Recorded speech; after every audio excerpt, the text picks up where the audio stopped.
Welcome to the webinar organized by the Union for Mediterranean, devoted to celebrate the International Women's Day.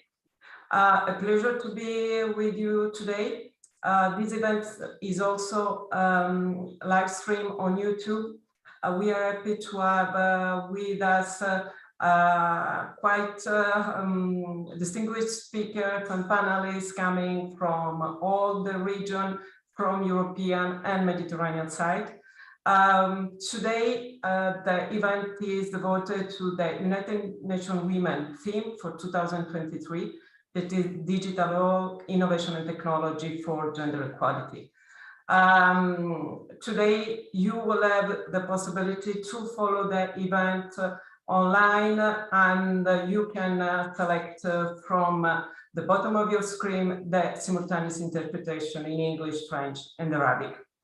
I would like to just introduce the agenda for today before giving the floor to the speaker. My name is Anna Durangrica. I am project manager on Social and Civil Affairs Division at the Union for Mediterranean. And we have decided to focus our event today on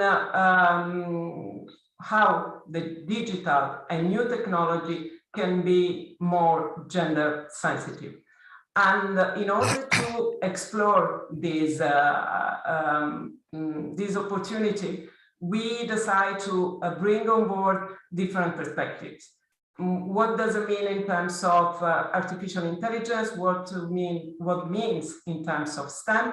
What means in terms of financial inclusion? And what means in terms of industrial revolution, Industry 4.0, for being a real opportunity and not a barrier for gender equality. I would like just to quote the Executive Director of the United Nations Women, who yesterday launched the 67 Commission on Status of Women in New York by saying that the digital gap is one of the phases of new gender inequality. She mentioned about the challenge of digital poverty. And this is why we consider that all the stakeholders from public, private, civil society and academia, we should focus on finding the right solution and to promote good practices or avoiding that this scenario of being the digital gap, a new gender inequality element will become a reality. I would like now, without further ado, to introduce our Deputy Secretary General of Social and Civil Affairs Division, Ambassador Jo Paul Grech, to give the opening remarks for today's webinar. Ambassador, the floor is yours. Thank you. Thank you very much, distinguished speakers, dear participants. I wish you all a very good morning. It is indeed a privilege for me to welcome you all to our annual event to celebrate the International Women's Day. As my colleague Anna Durangrica has anticipated in her intro, the chosen theme this year is Digital, Innovation and Technology for Gender Equality. Innovation and digital tools provide opportunities for greater access to information, education and skills, and open possibilities for increased employment and business opportunities. They allow for services that improve access to health, legal and financial services, and allow traders to access global markets for their own products. That said, while the digital revolution carries with it immense potential to improve social and economic outcomes for women, it also poses the risk of perpetuating existing patterns of gender inequality.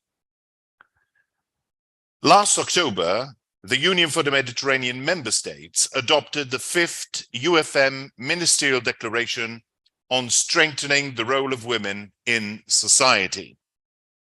In the declaration, the 43 member states acknowledged that innovation and digital tools provide women with opportunities for greater access to information, education, and skills, while opening possibilities for increased employment and business opportunities. Distinguished participants, lack of digital and technological inclusion comes with massive costs. Narrowing the gender gap in digital skills could contribute to narrowing the gender wage gap by providing women access to higher skilled ICT-related jobs. While the Industry 4.0 revolution is creating opportunities for new and greener productive models, women entrepreneurs in the MENA region suffer from lack of sufficient awareness of technological possibilities. Among the key commitments member states adopted in the declaration last October, allow me to highlight the following. First, the promotion of gender equality and inclusive models of leadership in all fields, including STEM's education and skills. Second, investment in programs meant to increase digital and financial literacy of women, tackling the digital skills gap, the digital gender divide, as well as the digital accessibility gap for women with disabilities.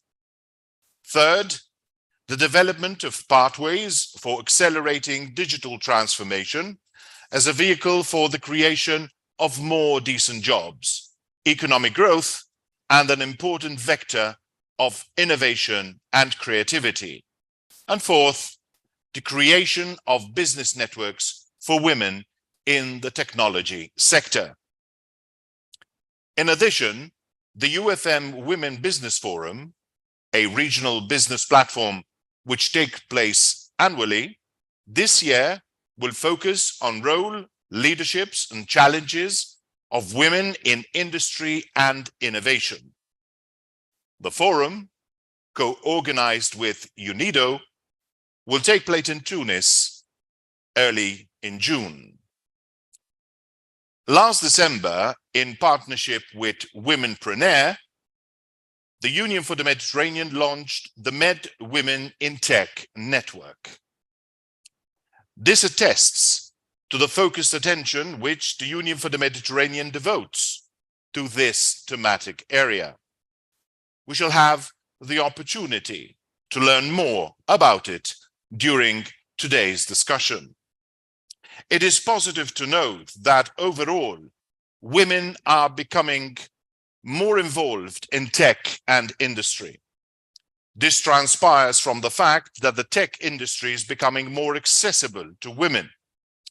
The increased demand of women in the tech sphere is indicative that progress is being registered within this framework.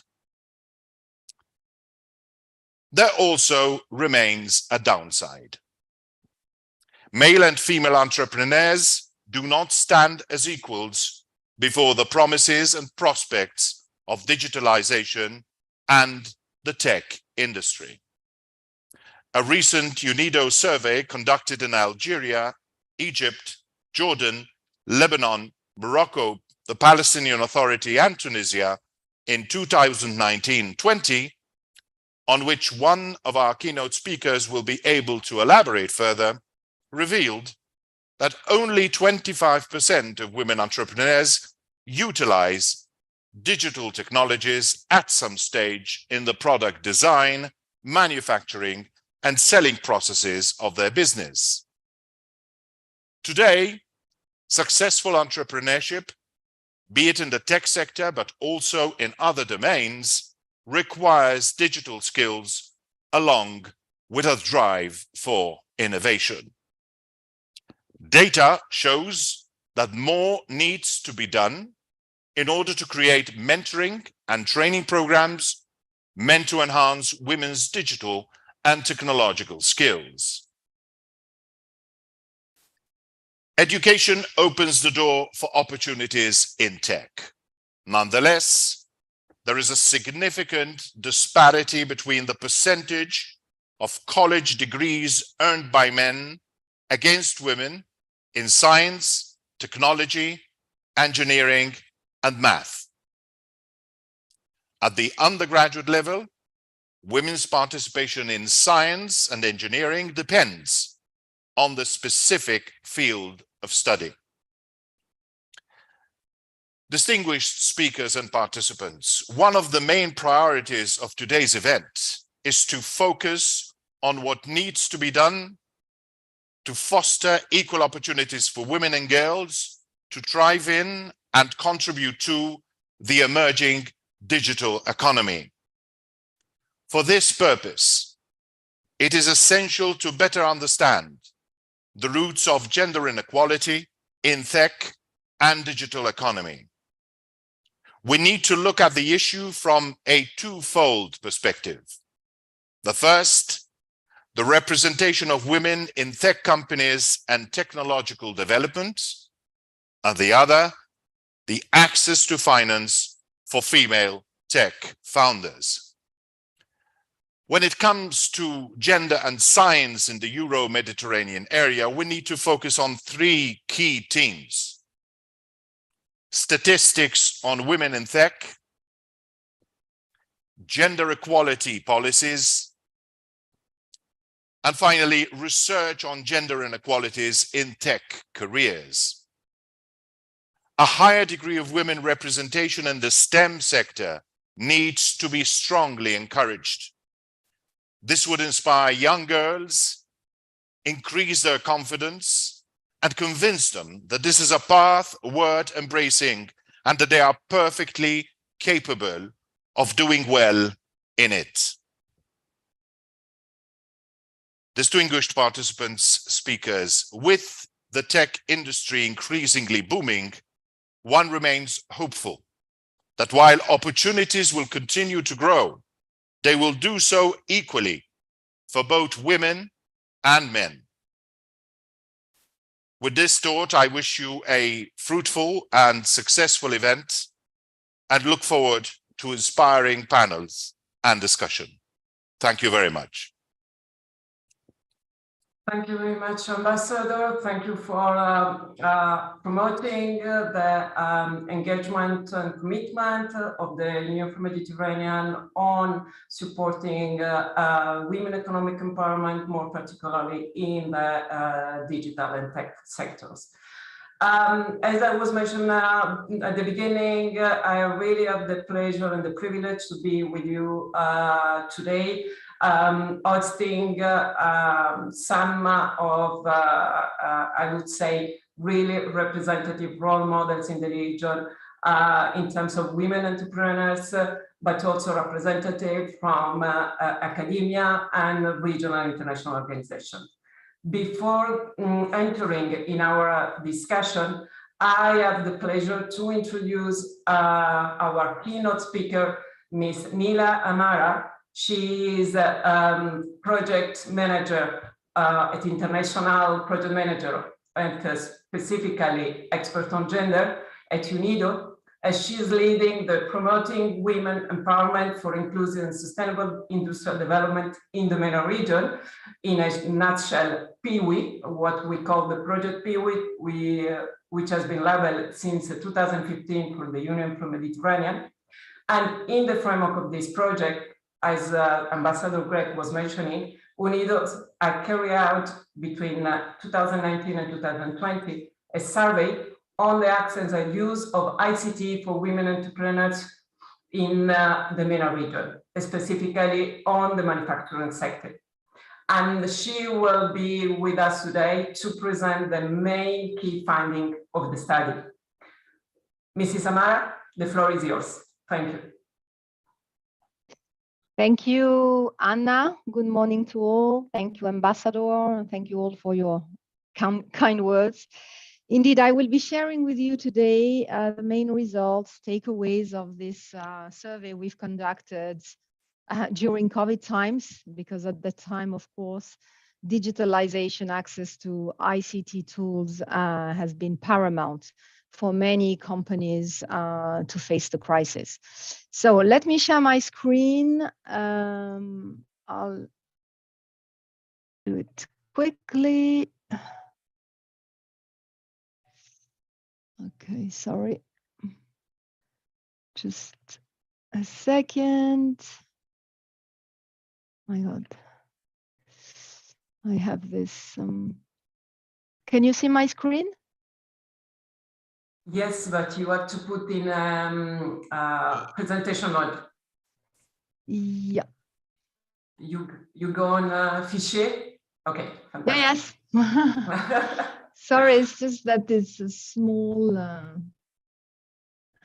I don't know how to do that. Sorry, just a second. Okay, sorry for that. Okay, so you said most of it already for my introduction, so I will not be long on this. The survey, as you said, is covering 7 countries of the MENA region, those same countries covered by the PIWI project.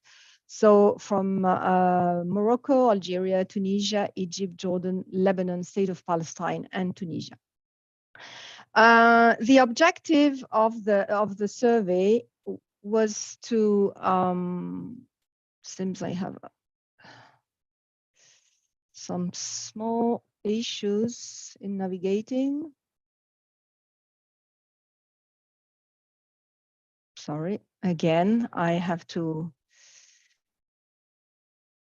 Okay, so the project, just to mention that it is funded by Italy and the Principality of Monaco, has been going on since 2015 and is labeled by the Union for the Mediterranean since then. So we all know now that digital technologies and especially ICTs are a powerful lever for women's empowerment because they facilitate access to information, to markets, to finance, and in business, they facilitate an efficient decision-making and quality in production.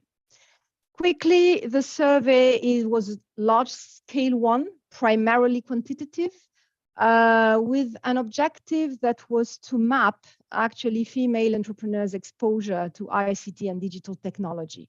It was not so much a survey that aimed at measuring gaps respective to male counterparts, but really to analyze the pattern of female entrepreneurs in the manufacturing sector use of ICTs and digital technologies, to identify the challenges and the gaps to be filled and the ways to do it.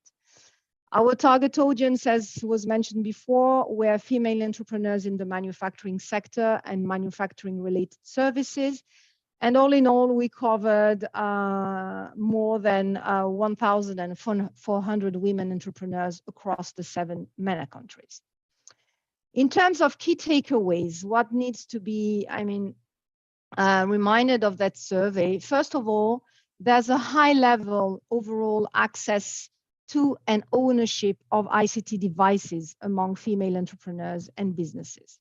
So we had close to 90% of respondents telling us that they had access to an ICT device as much as that they would like to.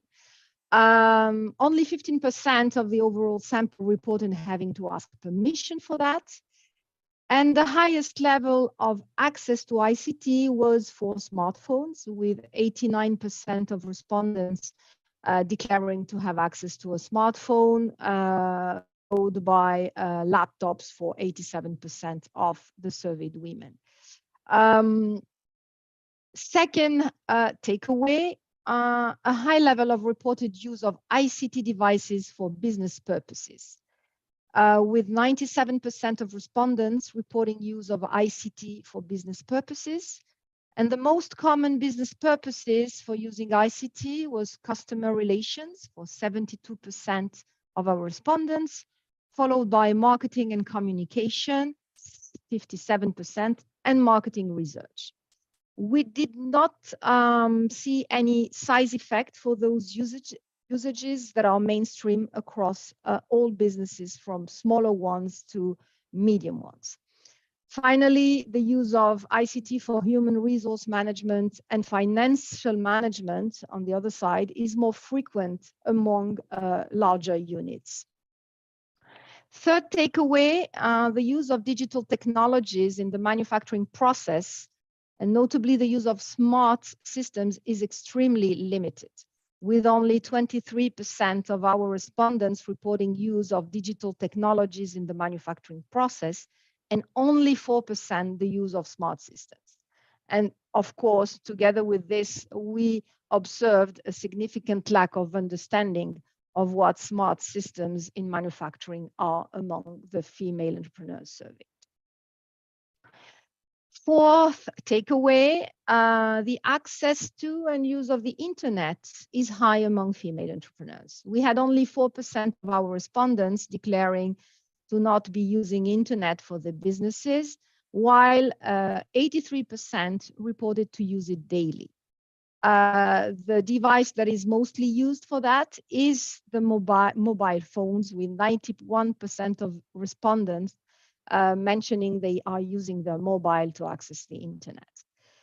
The same reasons behind the use of ICT is also behind the use of internet, meaning marketing and advertising, contacting customers, and gathering market information. Fifth major takeaway, business online presence is mostly through social medias. Only 30% of our respondents reported to have a website for their business, while 78% reported having a business public social media account, mostly with Facebook or Instagram, but in a lesser importance. Finally, 41% of respondents reported to use social media to sell their products and services. Sixth takeaway, the cost of buying an ICT device remains the most significant barrier to using ICT for business, followed by a poor internet and network coverage, and also not having enough time. Those are the three major barriers to access to ICTs. Finally, we had across the region 12% of respondents raising concern over privacy and harassment issues, as well as on safety of information in the overall sample. Seventh takeaway, the reported level of difficulty in using ICT and the internet as declared by the respondents seems to be low in general. Only 7% of respondents reported having difficulties in using ICT. Only 2% reported that they do not know how to use the internet. And overall, we had a level of confidence in using ICT and digital technologies varying from 64% of respondents reporting full confidence in using online platforms, while at the same time, only 24% reported having no or little confidence in using ICT. Those figures are to be taken carefully, because in this kind of surveys, when asking about perception of level of difficulties, of course, this is an introspective approach. And I mean, we saw on other occasions that the reality is probably more the level of confidence is probably less than that. Eighth takeaway, while there's a high awareness of the importance of ICT for business, a few respondents declared having received trainings on how to use ICT devices and software. This is to be linked to the fact that only 1.7, so very few of the surveyed companies perceived no benefits to using ICTs. And that smaller and medium-sized companies perceive the higher benefits in sales increase and access to markets, while larger companies see more mainstream benefits. But as we see, the benefits are recognized by all, but at the same time, only 25% of respondents across the sample reported to having received trainings. This is a very small figure, And at the same time, 65% of respondents were willing to receive trainings on how to use ICT devices. Ninth takeaway of a huge importance for UNIDO, of a huge importance also for our upcoming Women Business Forum 2023 that was placed in Tunisia, as was mentioned by Anna and previously.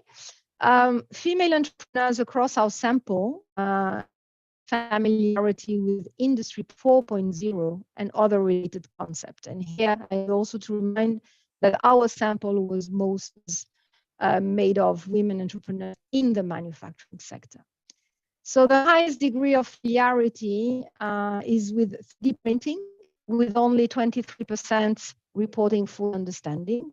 And the lowest degree of familiarity was blockchain, with 80% reporting no familiarity at all. So this is basically, those results has triggered this decision we made with the Union for the Mediterranean to focus on Women and Industry 4.0 in the upcoming event, Women Business Forum event. To finish with a few conclusions and recommendations. First, what we saw is that there is a general appetite among surveyed women entrepreneurs for the use of IT and digital technologies. What we saw also is that the opportunities offered by digital technologies are only partially leveraged and are mostly focused on commercial functions within this and the use of social networks as an extension of a private use. We saw mostly it's Facebook or Instagram. We also observed that the use of digital technologies in the design and production process is still extremely limited, that there is a need of improving skills, raising awareness on the benefit of digital solutions, including through demos and facilitating access to finance. And finally, there's also a need, and I think this question will be addressed during this webinar. The development of more gender-sensitive tools is one of the ways also to attract more women into using ICT and digital technologies in production processes. I hope I was not too long. Thank you so much for your attention, and just the results of this survey will be soon shared as infographics, and so I mean everybody will have access to that. Thank you so much, and I leave the floor to you, Anna. Thank you so much, Nela. All the data that you have shared today, I think, tells us a lot about what is needed in terms of having digital all, more specifically for women entrepreneurs in the region. And as you were mentioning, there is a lot to say about this during our discussion today. So now I will officially open the discussion with our panelists. And it's my pleasure to start with Mrs. Aya El Arief. She's from Egypt, and she is one of our ambassadors of the UFM and UNIDO initiative called MENA Women Business Club that was launched in 2021. And we invited her also because, more particularly, because she is,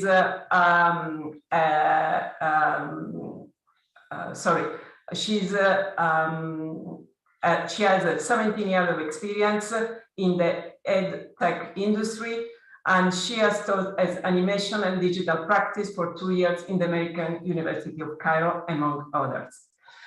She is a founder and CEO of World for Information Technology and ed tech company based in Egypt.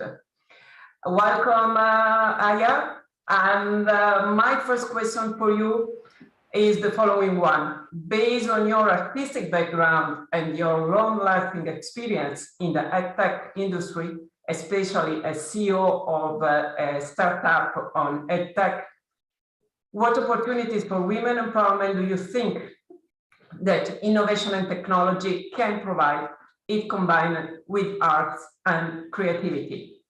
Aya, the floor is yours. Thank you so much, Anna, for the great introduction. And I'm very happy I'm with you today. It's such a pleasure. And I'm really, it's something really great that I'm joining you, this amazing, lovely audience. So to tell you from the start, okay, so I have a PhD in fine arts. I wasn't a technical, so it was very hard for me to understand how applications and games work. This is my field, this is my industry that I'm working in. In WIRD, we do educational games, so I had to know how developers work. It was the first problem I faced. But when we go back, when I finished my study, when I was 22 years old, I remember it was very difficult for women like us to get jobs, especially in the animation industry. It was very hard. And I remember one day when I was like working in a very famous animation studio in Egypt, and they refused to hire girls because the CEO was refusing to hire because we weren't like, he thought we weren't credible enough to do this work. So that day, the art director, I always love to say the story, he hid us in the balcony and we waited 1 hour till the CEO leave. So at that day, I decided I'm not going to face this again, and I have to open my own company. And I started my first startup when I was 22 years old. What is my third startup? I faced a lot of things during these 17 amazing years. And lately, I've been teaching a lot, and I also teach a course for graphics through STEM. So when you talk about STEM, I remember when I was in high school, there was nothing called STEM in Egypt. We didn't know anything about it. And I used to be very clever in biology and in mathematics and also arts. So the teachers were having troubles understanding why I love these subjects and why I want to be an artist. So it was very difficult for them to say, why don't you be a doctor? Why don't you be an engineer? So I was thinking in a different way. And when I finished fine arts, I discovered that my knowledge with math helped me in my company to understand accounting. And my knowledge of biology helped me to draw things in a better way because of the anatomy. So I think STEM is very important. So when you go, and I mentored with the UN women, there were women like 40 and 50 years old, and they changed their career to be developers. They didn't understand anything, and the program offered them the training so they can start again from this age. So I was very happy that they can do a difference with technology. And when you come back now and see the students in STEM centers in Egypt, you will see that, for example, we have people from education faculties, we have from art schools. And the last course, I taught them how to implement these graphics that they know into startups and technology. So that by the end of the course, they were able to do applications, they were able to pitch their startups, and they really are doing amazing job. So I think integrating, especially women, between art or education and between technology is very important, and it really changes the lives of a lot of people around me. So I think we have like I know a lot of the students that I taught, they already got into competitions and they won because of the importance of technology and understanding STEM and put it in their lives. So they come to me now and tell me, you have changed our lives. So I tell them, no, I didn't change anything. It was inside you from the beginning. So I think women or little girls or like youth, especially in women, they just need the opportunity. And when they have it, they really succeed in it.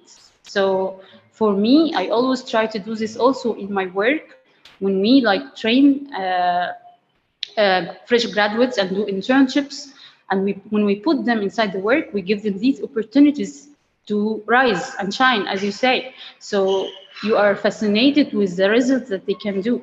And this is really amazing because I saw it from the practical first, and then I went back to the academia, and I see how the effect is really amazing on these lives. So it was really great, and it's really important that we integrate the technology with education and arts and creative industries. Thank you very much. As you said, I think there is a bridge between education and future opportunities, skills, and business is one of the focus for our discussion today. We will go back to STEM and education with one of our speakers. Now, going back to our other speakers from their perspective on working in the business world, I have really the pleasure and the privilege to have with us a role model for not only the Mediterranean, but I would say for all African continents. She's with us today, and we are lucky to have her with us, Miss Zora Slim. She is InstaDev co-founder and Chief Digital and Visualization Officer in Tunisia.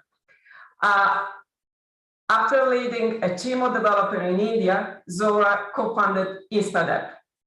And InstaDev is really a true success story. Recently, InstaDev has been bought by the global biotechnology company BioNTech. The deal made history indeed, as the largest move in the African artificial intelligence sector for a record amount of more than 400 million.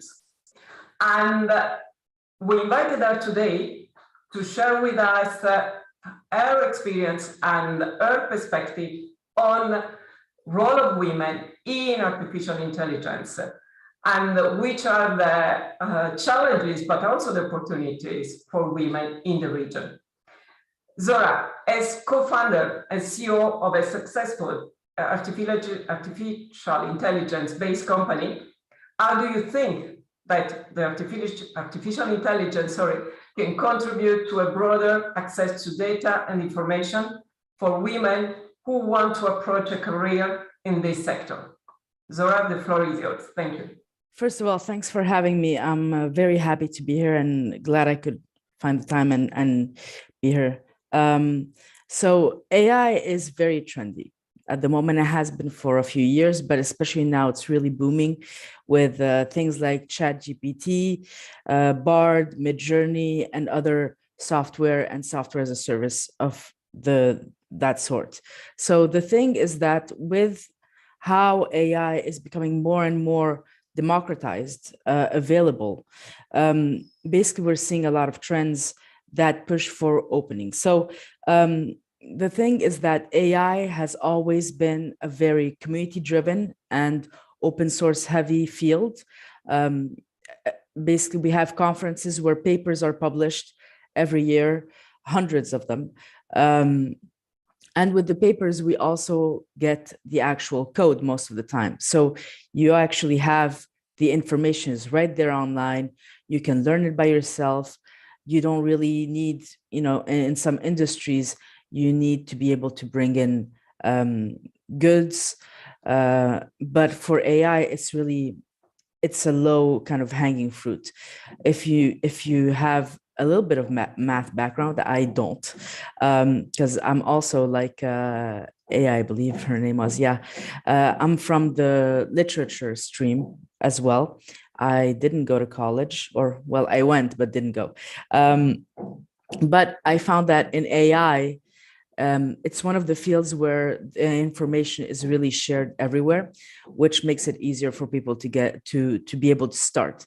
But also beyond that, there's a big push, and has been for 4 or 5 years now, of really having trainings in AI. I believe that's right now, AI is one of the fields that has the most public free trainings all over the world. I know that my team does trainings quite often.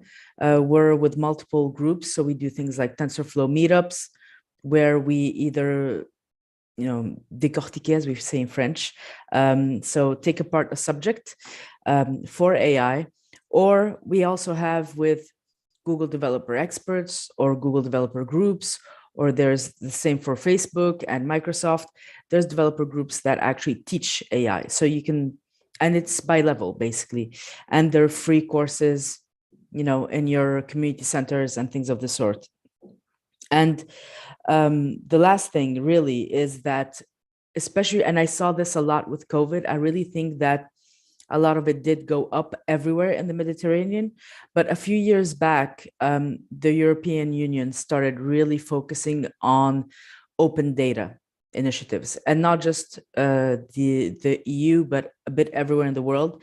But COVID really made it really come out and be a lot more open to all, is open data.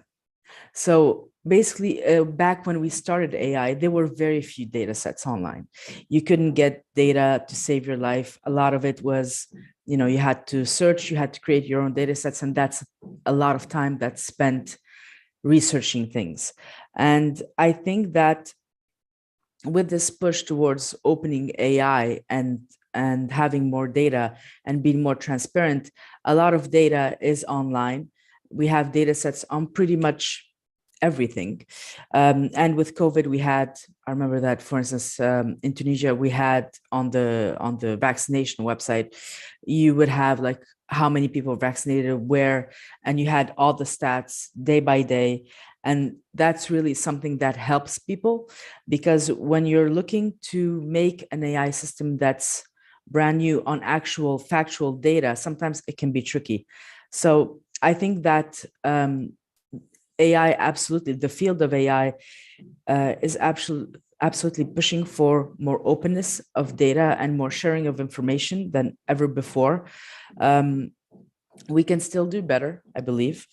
But for sure, I think that given the fact that you just need a laptop, you can get free credits if you're a new startup. You can get, like for one of the cloud services, you can get free training. So I think that sharing all of that information really helps out.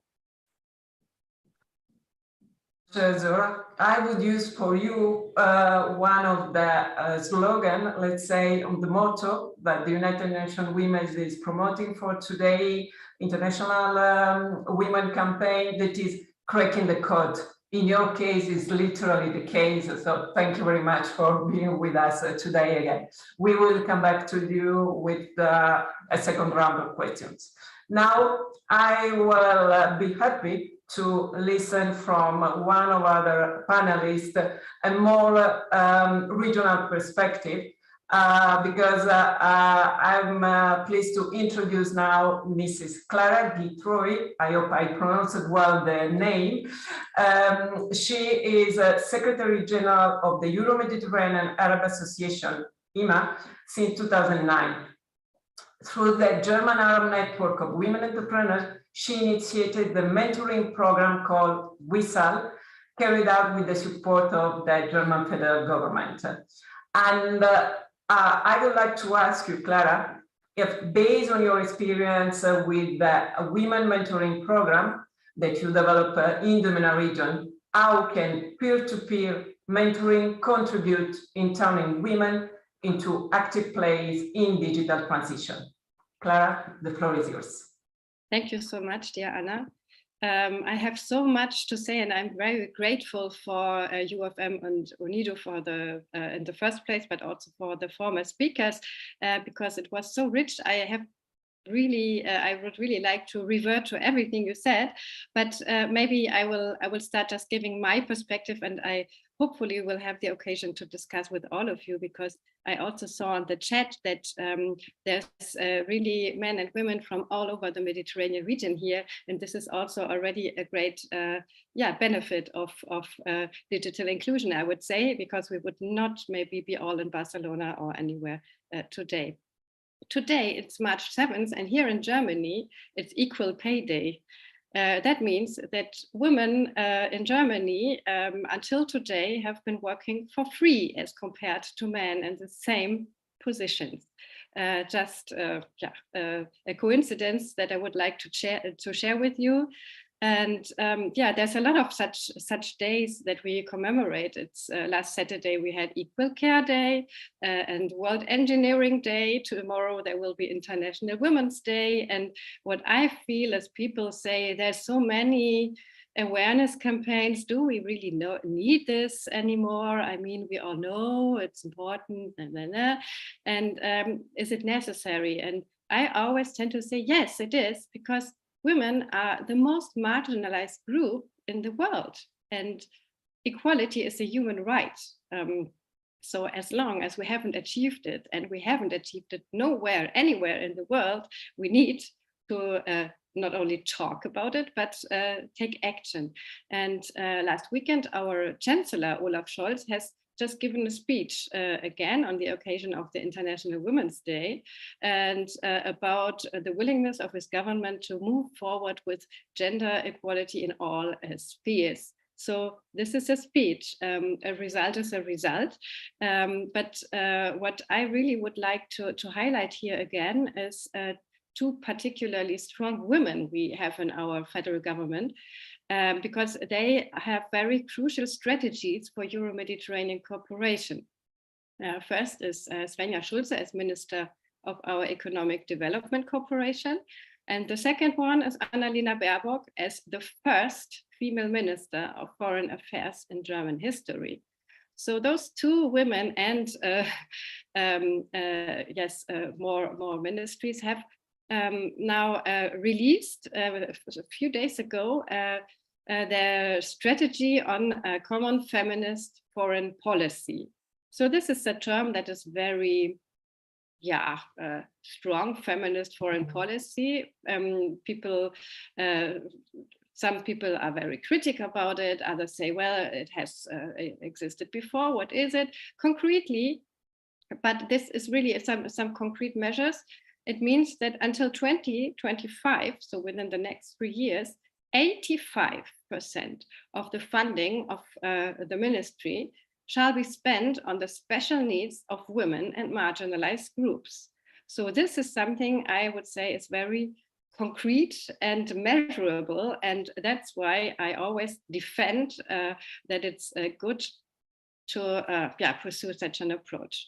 Why am I telling you all this? The question has been a little bit a different one. It shows to me just very clearly that while we are talking on a macro level in very abstract terms on gender equality, these politics are now smart and therefore measurable and can be observed. So very concrete action can be determined and made out of it. And one of those action is, so the answer to your question, our Arab-German mentoring program, WISAL, which is already celebrating its 10th anniversary this year already. But it shows that we all know, figures show women all over the Euro-Mediterranean region are well educated, often much better than here in Germany, by the way, when it comes to women in STEM, technology, science, and IT.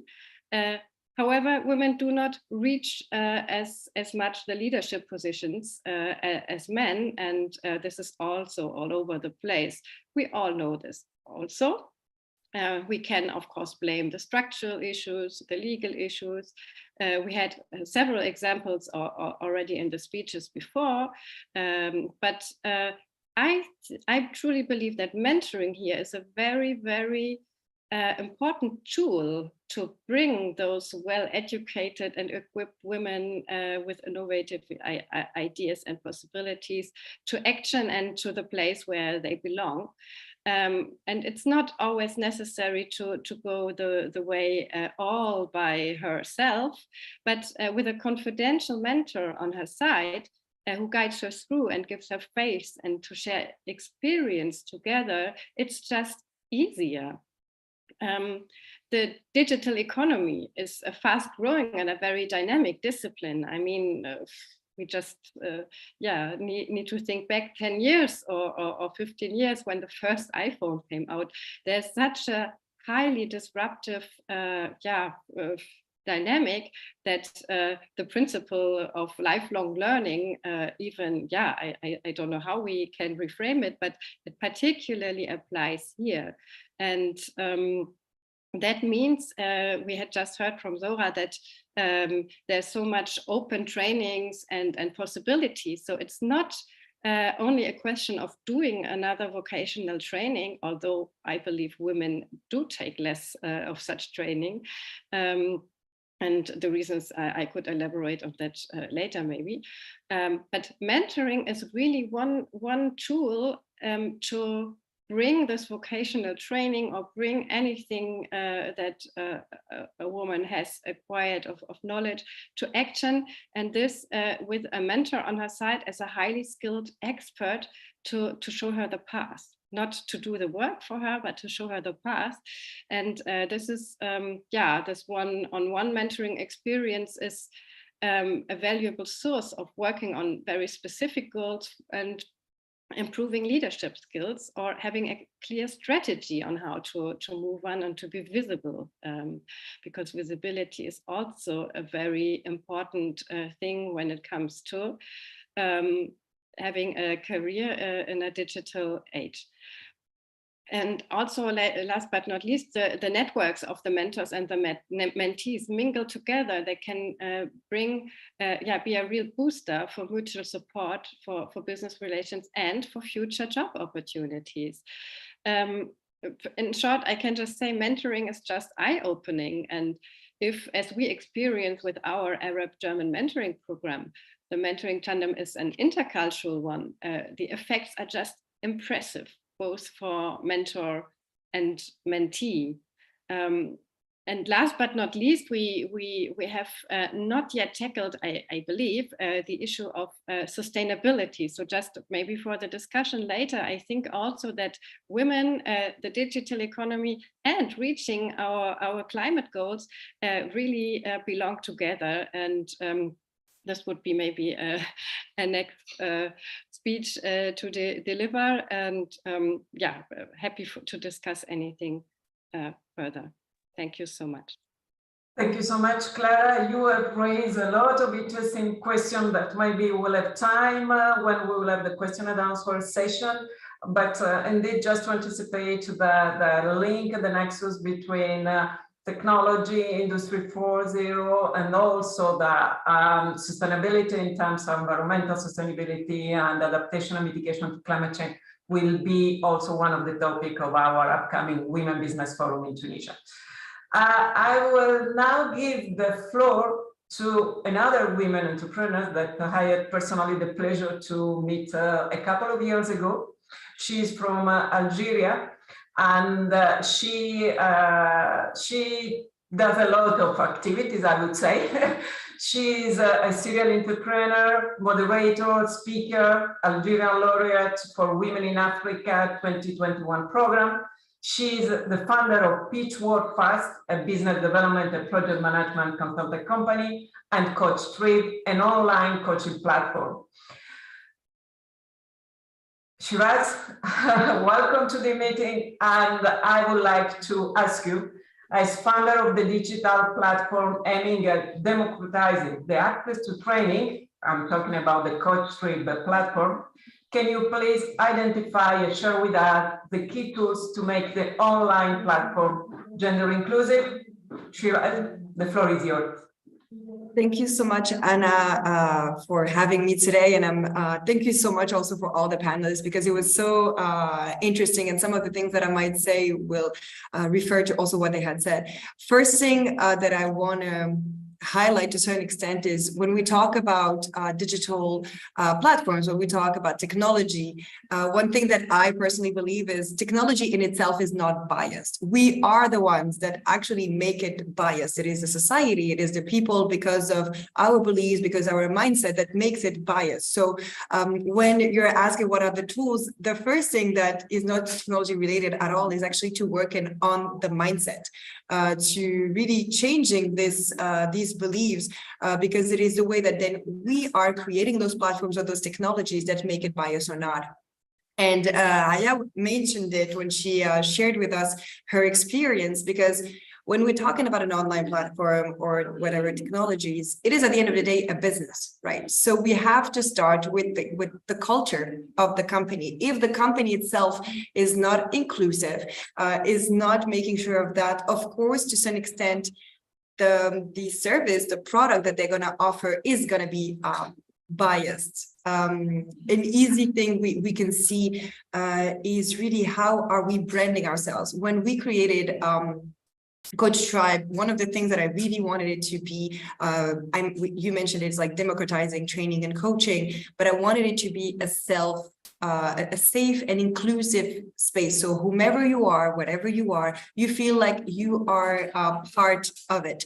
And this is why when we worked on our branding, when we're working on the text, on the visual, we are making sure that people can see themselves in it, because I don't remember who mentioned it just before, but representation is so important. So if we're not making sure that this is also, it seems so obvious, but we see a lot of people actually not doing it, like making sure that your text is inclusive, making sure that design is inclusive. Like we have to ensure that there is a human diversity, because today, even more with social media, with the internet, people want to feel like they belong, that what is offered to them is a solution to them. So we need to address and really embrace all these differences, be it gender or age or languages. All of this actually would be, and at the end of the day, is an asset for any companies.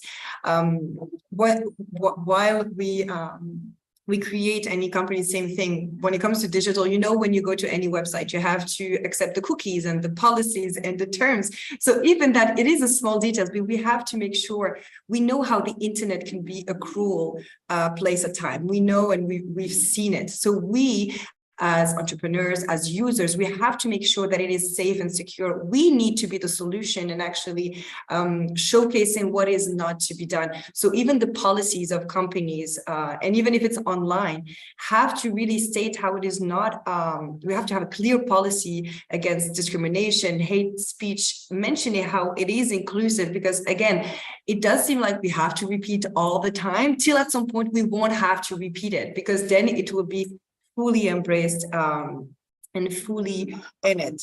So I think we today really know how there are social biases in our society, and they are ingrained in the way that we think, or the colors.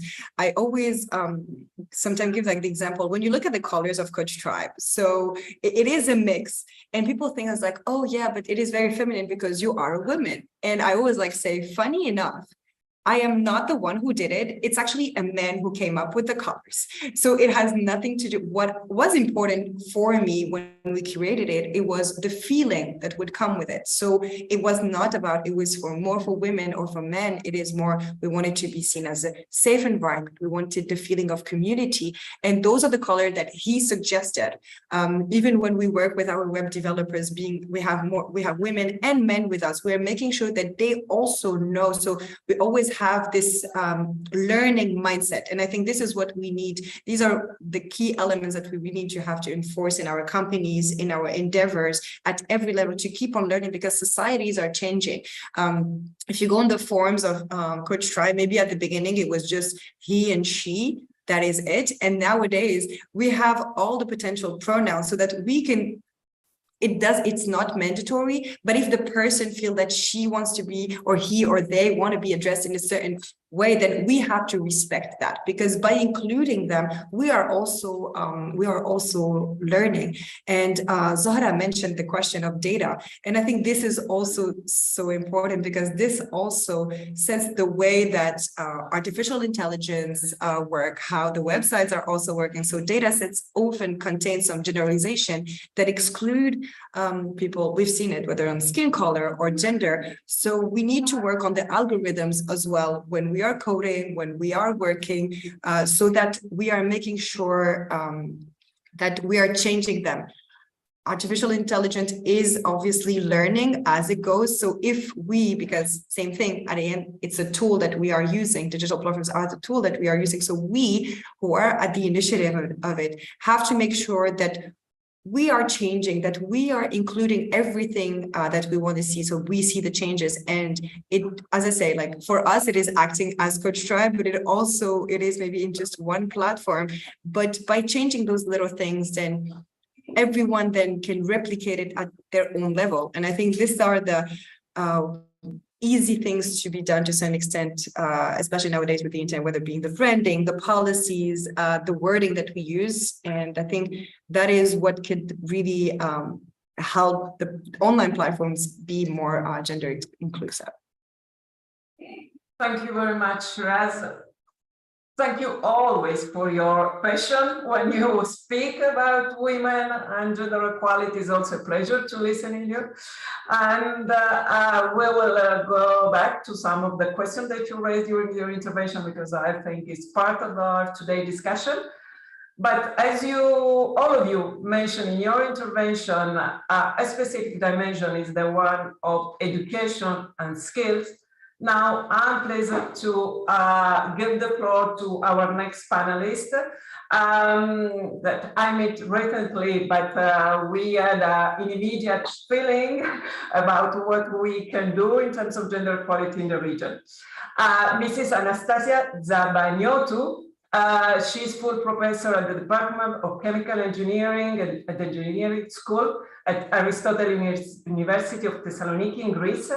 She is president of the RMEI, Network of Mediterranean Engineering Schools, who leads the European project called Horizon 2020 Target for taking a reflexive transformation approach to gender equality for institution transformation.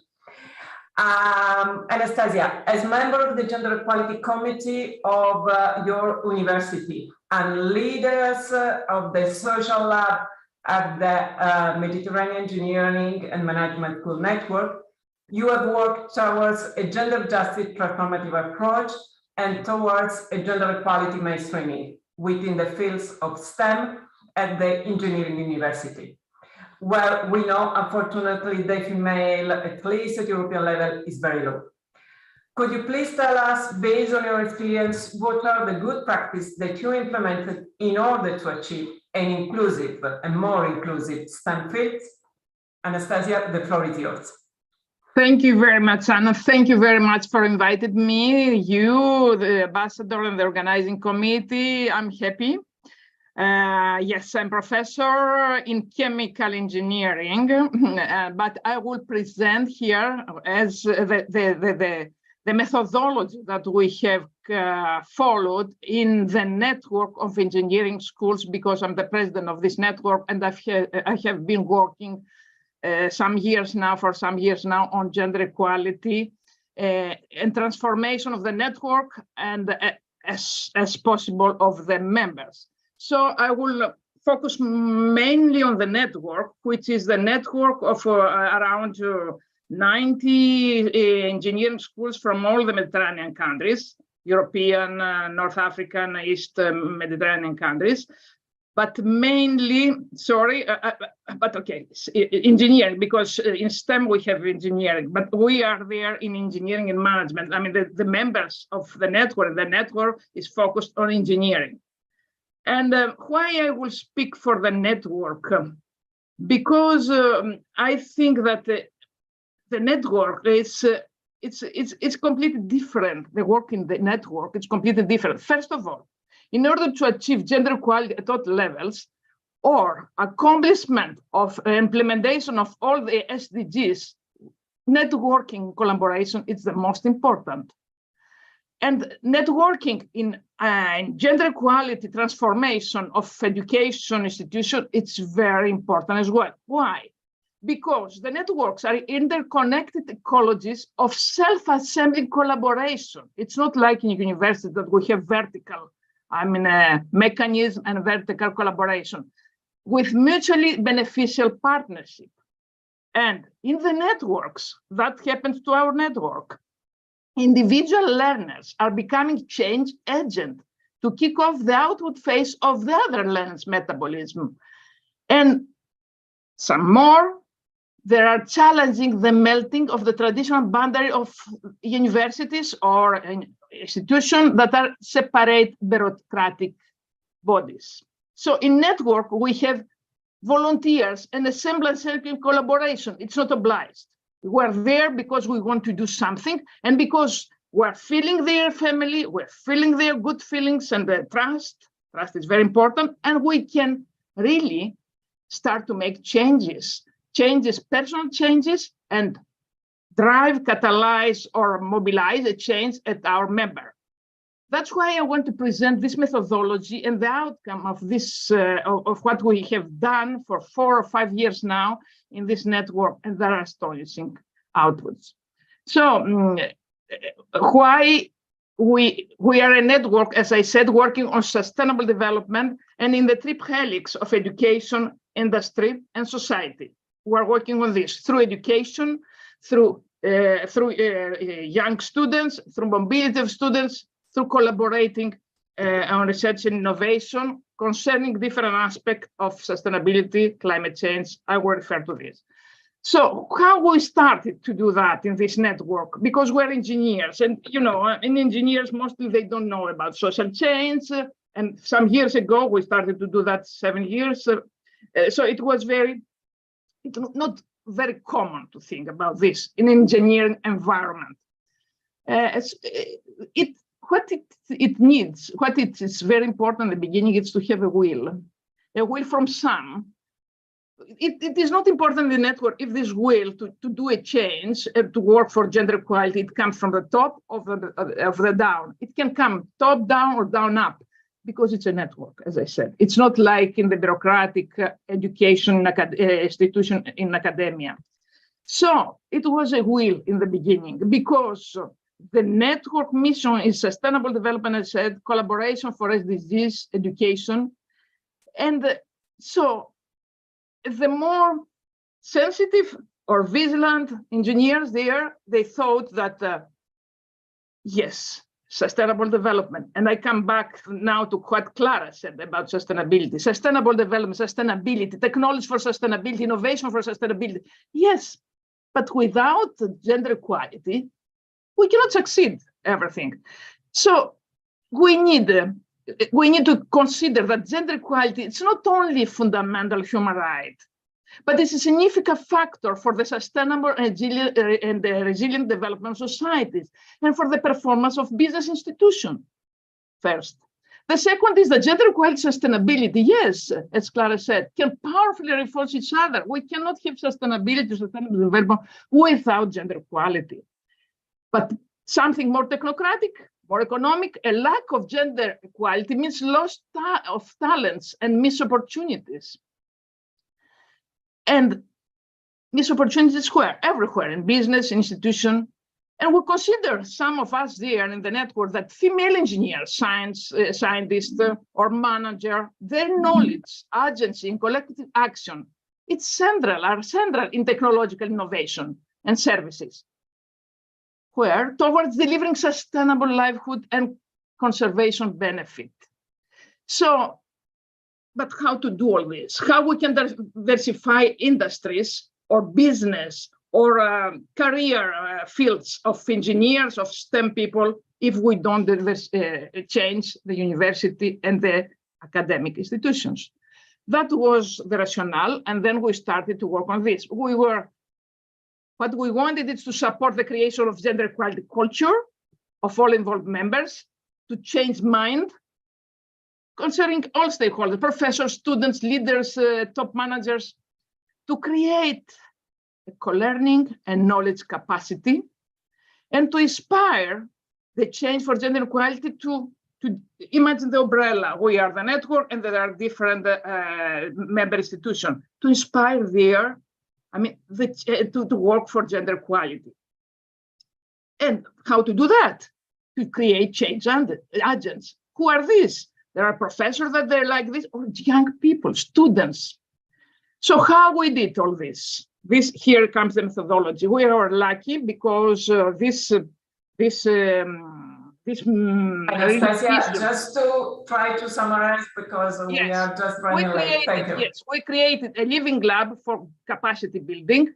We developed the community of practice, that the community of practice, any community practice has to define, you have to define the domain, you have to define the community, and you have to define the practice. And the domain was engineering institution, education institution, higher education institution. The community was Mediterranean universities, and the practice, they were workshops. So we developed and we organized many workshops, institutional workshop for knowledge, national workshop with different stakeholders in Morocco, in Tunisia, in Egypt, in different countries, and a workshop organized by youth, by students. And there we combine different subjects that concern climate change, they concern all the other blue economy, circular economy, renewable energy, resilience and sustainability with gender equality, the importance of gender equality. And that was made by young people. And the output they were, and of course we developed monitoring indicators. They were very important. We changed leadership in the network. We catalyzed the change in member institution. In every member institution that were participating in this living lab, they created committees in order to work in their institution. We developed skills and knowledge by training young students through workshops, summer school, and activities. We created change agent, and this was by the young people. But most of all, now we're working on research and innovation, how to consider and to integrate gender dimension in all aspects of innovation and project and design. Whether we speak about climate change, resilience, sustainability, mobility, design of digital technologies and tools, artificial intelligence, gender-sensitive tools, games, all of this that we have discussed. So we need now to introduce this gender dimension in research, not only the implementation of this, but in research and innovation project. Thank you very much. Thank you very much, Anastasia. As you said, if we want to have an holistic, integrated approach to gender equality, we have to include both education and research innovation dimension. We will talk about this later on in the question and answer session again. But now let me go to the next panelist that is Ms. Anne-France Whitman. She is policy officer on regional cooperation in the Southern Neighbor at the Directorate General for Neighborhood and Enlargement Negotiation from DG NEAR at the European Commission. She will focus on a specific new program that has been launched by the European Commission on women economic empowerment through access to finance, financial inclusion, and digitalization. Anne-France, can you briefly refer to the objectives of this new regional program with two components, with a focus on the digital aspect, and how does the program help women access finance and digitalization? Anne-France, the floor is yours. Thank you very much. Thank you very much. Good morning. Thank you so much for the opportunity and also for the inspiration throughout this webinar. I'm indeed very pleased to share some elements on the action that DG NEAR is taking to support women as agents of economic change in the Southern Neighborhood, and notably, I would like to refer to our first regional program that is dedicated to women economic empowerment in the region, a program that emerged actually through numerous exchanges with the stakeholders in the Southern Neighborhood, and which has a targeted approach focusing on the nexus between access to finance, financial inclusion, and digital and digitalization, which are some of the key constraints key constraints to women's economic inclusion. And this initiative was adopted in late 22. It's currently in the preparatory phase, meaning that the concrete implementation will start in coming months towards late 23 to 24. And before sharing more details about the program, perhaps allow me to briefly give an overview of the policy framework that guides us, to remind that gender equality and women empowerment is a fundamental value for the EU and a cross-cutting priority of the EU's external action, as reflected in the Gender Action Plan, which is an ambitious agenda for gender equality across the EU's external action. And women economic empowerment is a key feature in this this action plan, including through supporting women entrepreneurship, women participation in the workforce, and also their financial inclusion. And digital inclusion and using the potential of digitalization for women empowerment is also an important aspect under the EU Gender Action Plan. And these priorities are reflected in the Agenda for the Mediterranean, adopted in 21, that gives special attention to women empowerment and women's participation, and notably in the economy, while also supporting the digital transformation. Our new regional program aims to contribute to these priorities and looks to contribute to women economic empowerment by focusing on their access to finance, financial inclusion, and also using the potential of digitalization, and notably targeting women entrepreneurs. Concretely, it will be implemented through two complementary approaches. Firstly, we will work in partnership with the OECD at the policy and regulatory level with the objective to support the design and the implementation of reforms and strategies that will increase women's access to finance and financial inclusion, particularly women entrepreneurs. And this will be achieved through regional multi-stakeholder dialogue, through peer exchanges, exchange of best practices, and also it will include a focus on digitalization. The project will engage public authorities, regulatory bodies, the financial sectors, as well as business and women's organizations. Secondly, as a complementarily, we will also support the development of concrete innovative products and tools that will help women entrepreneurs to access finance and access information about the already existing financial opportunities, for example, through digital services, products, and tools. And the project will also build women's financial and digital skills and capacities to navigate and use those financial tools. And for this component, we have just launched a call for proposals that is currently ongoing and is accessible on the EuropeAid website. Two key elements that I would like to underline, referring to the objectives of our program. First of all, the inclusivity aspect, as we aim to address the needs of underserved women entrepreneurs, notably in rural areas, in the informal sector, in the social economy, etc.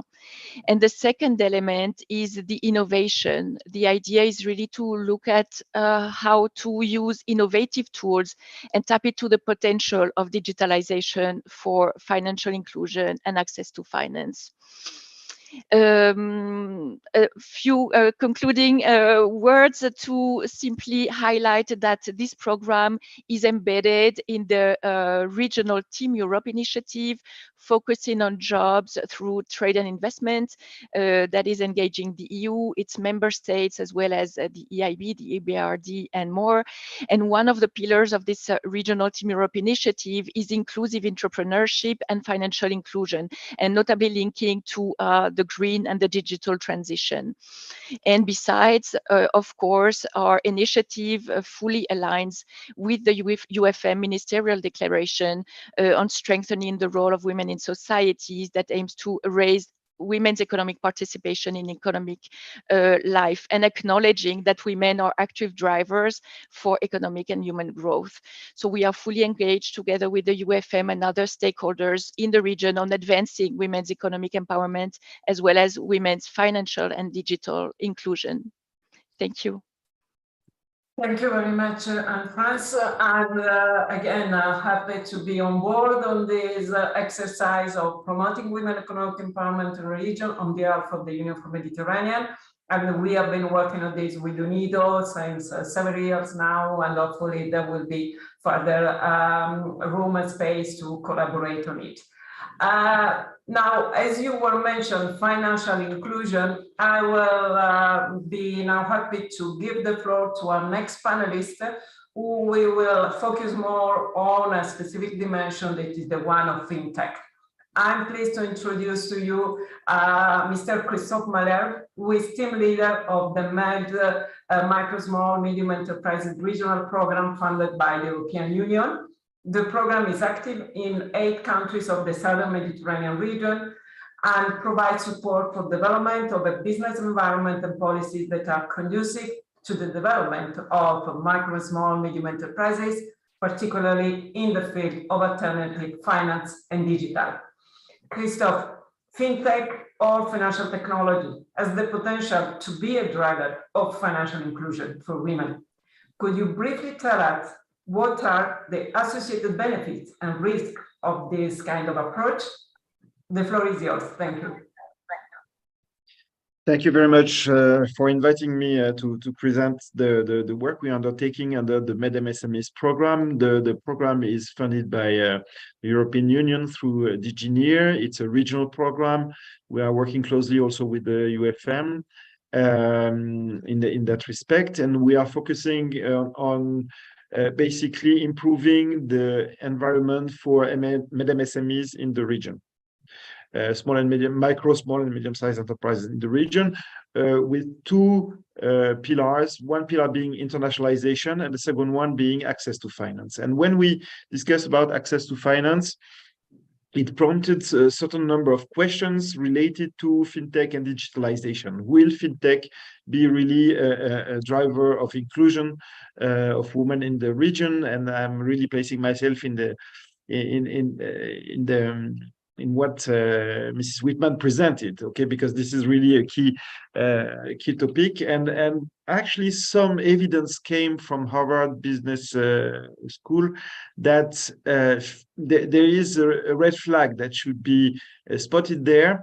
Fintech might be a factor not of inclusion but of disinclusion if we don't take care of the way fintech is developing. I had some figures that I wanted to share with you. I don't know if I can share my screen. Am I allowed to share my screen? Yes, in principle, yes. In principle, yes. So I will try.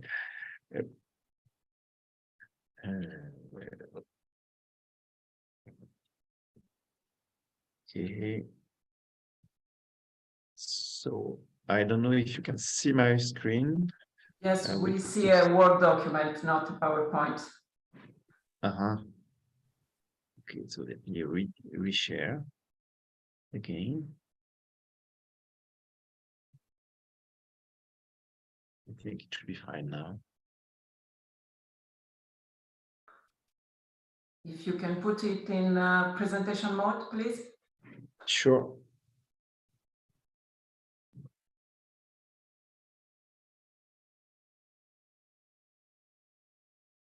Sorry. So very quickly on the situation analysis, I think everything has been said, but okay, first, fintech is a hugely growing sector, as we all know. Now it's reached about $32 trillion.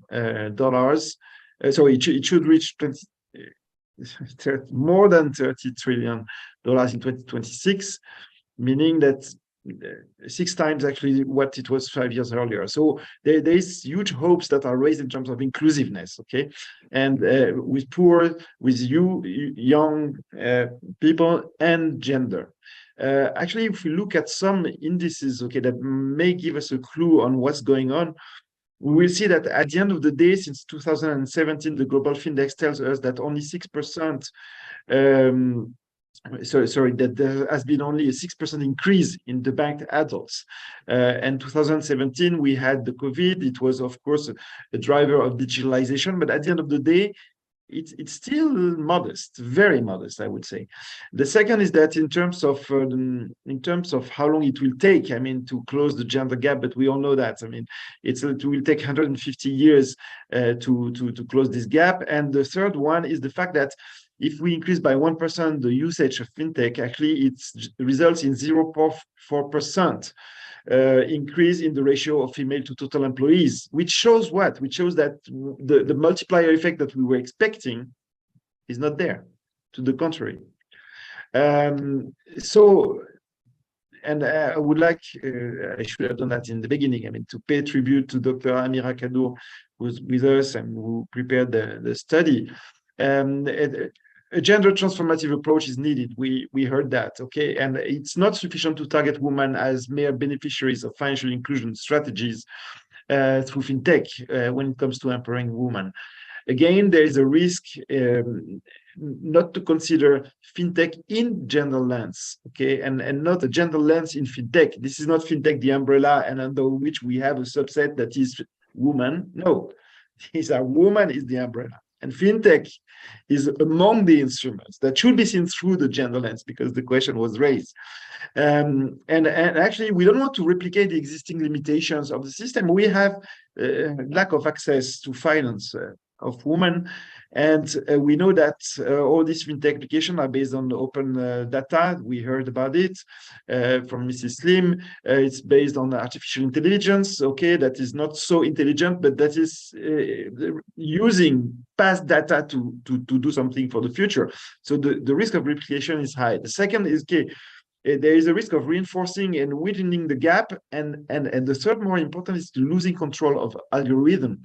When you have coding that with 100,000 of lines of codes, and this is what Facebook is saying, that they lost completely control on the way their algorithm works. And it's too costly, it's too complicated to go back and open the box. So we may be creating black boxes that will, by default, replicate the problems of the past, and this is something we need to be aware of. Gender transformative approach, creating a promising environment for fintech development and innovation. We talk about STEM with policies and regulation first. And when we talk about finance, we discuss with central banks, we discuss with regulators, non-banking regulators, we discuss with ministries of finance. There is still a lot of those professionals in the region who consider that finance is a non-gender sensitive topic. Regulating finance is not gender sensitive. It is, of course, and we need to raise the awareness of policymakers and regulators to take that into consideration. And we may go in detail about that, but okay, what about the region? The region is lagging behind, as shown on the graph upper left, with the Asia Pacific in terms of gender balance. Definitely, apart from Tunisia, that is has done some great progresses, and actually it's brought us, the analysis brought us to 5 needs. We need to foster inclusive governance. Again, I mean, we need to make policymakers and regulators more aware of the gender and finance intersectionality. Okay, how do you approach those two? Second, improve fintech ecosystem. If we look throughout the region, there are wide diversity of legal frameworks, the way it's taken, and financial inclusion via fintech remains mostly descriptive. If you look at the financial inclusion strategies, countries by countries, and you look at it, yes, you have beautiful paragraphs, but as it was said earlier, I guess by Mrs. Amara, we need to walk the talk. And foster knowledge transfer. This is what you're doing. This is absolutely beautiful. The UFM through the Intech network is doing it also. We are all striving to do that, but I would say that fintech in particular would be a topic that should be included also in this networking and exchange of experience. Community of practice, very important. Women empowerment in fintech. Again, women are seen as users. Then there is a lack of integrated vision and strategies, and civil society advocacy, because many of women in business association, they don't have simply, yes, it was said that we have plenty of resources that are available, that are for free, that this is absolutely beautiful, but not everybody would do that spontaneously. So we need to support the capacity building of women in business associations to be actually a counterpart to regulators, a counterpart to policymakers. So now the idea is that we have issued the first preliminary roadmap with the 8 actions that were discussed in December in Brussels. And we peer reviewed this roadmap that we can share with you if you're interested. and we praise the relevance of the action from the ecosystem, and we had a ranking of this roadmap that maybe Dr. Amira Kadour, who joined today, may present. I mean, may present some of those which are, in her view, the most important topics. But what we would like to say is really that it's important to work, and this is what we are doing now in the new phase of this project, in mobilizing the EU and SouthMed stakeholders around the women in fintech topic and the forum and networking. By the way, it doesn't exist in the SouthMed. It exists in Europe, it exists in the States, it exists in sub-Saharan Africa. So why not in the SouthMed? I mean, and we should link those women in fintech, definitely. And the second is we are developing also a training that will be a kind of foundational training for policymakers and regulators to know how they can comprehend this dimension when they discuss fintech. So this is something important. Now, this is our top priority, is to mobilize champions, and we have champions here today, so this is beautiful. Thank you for this opportunity.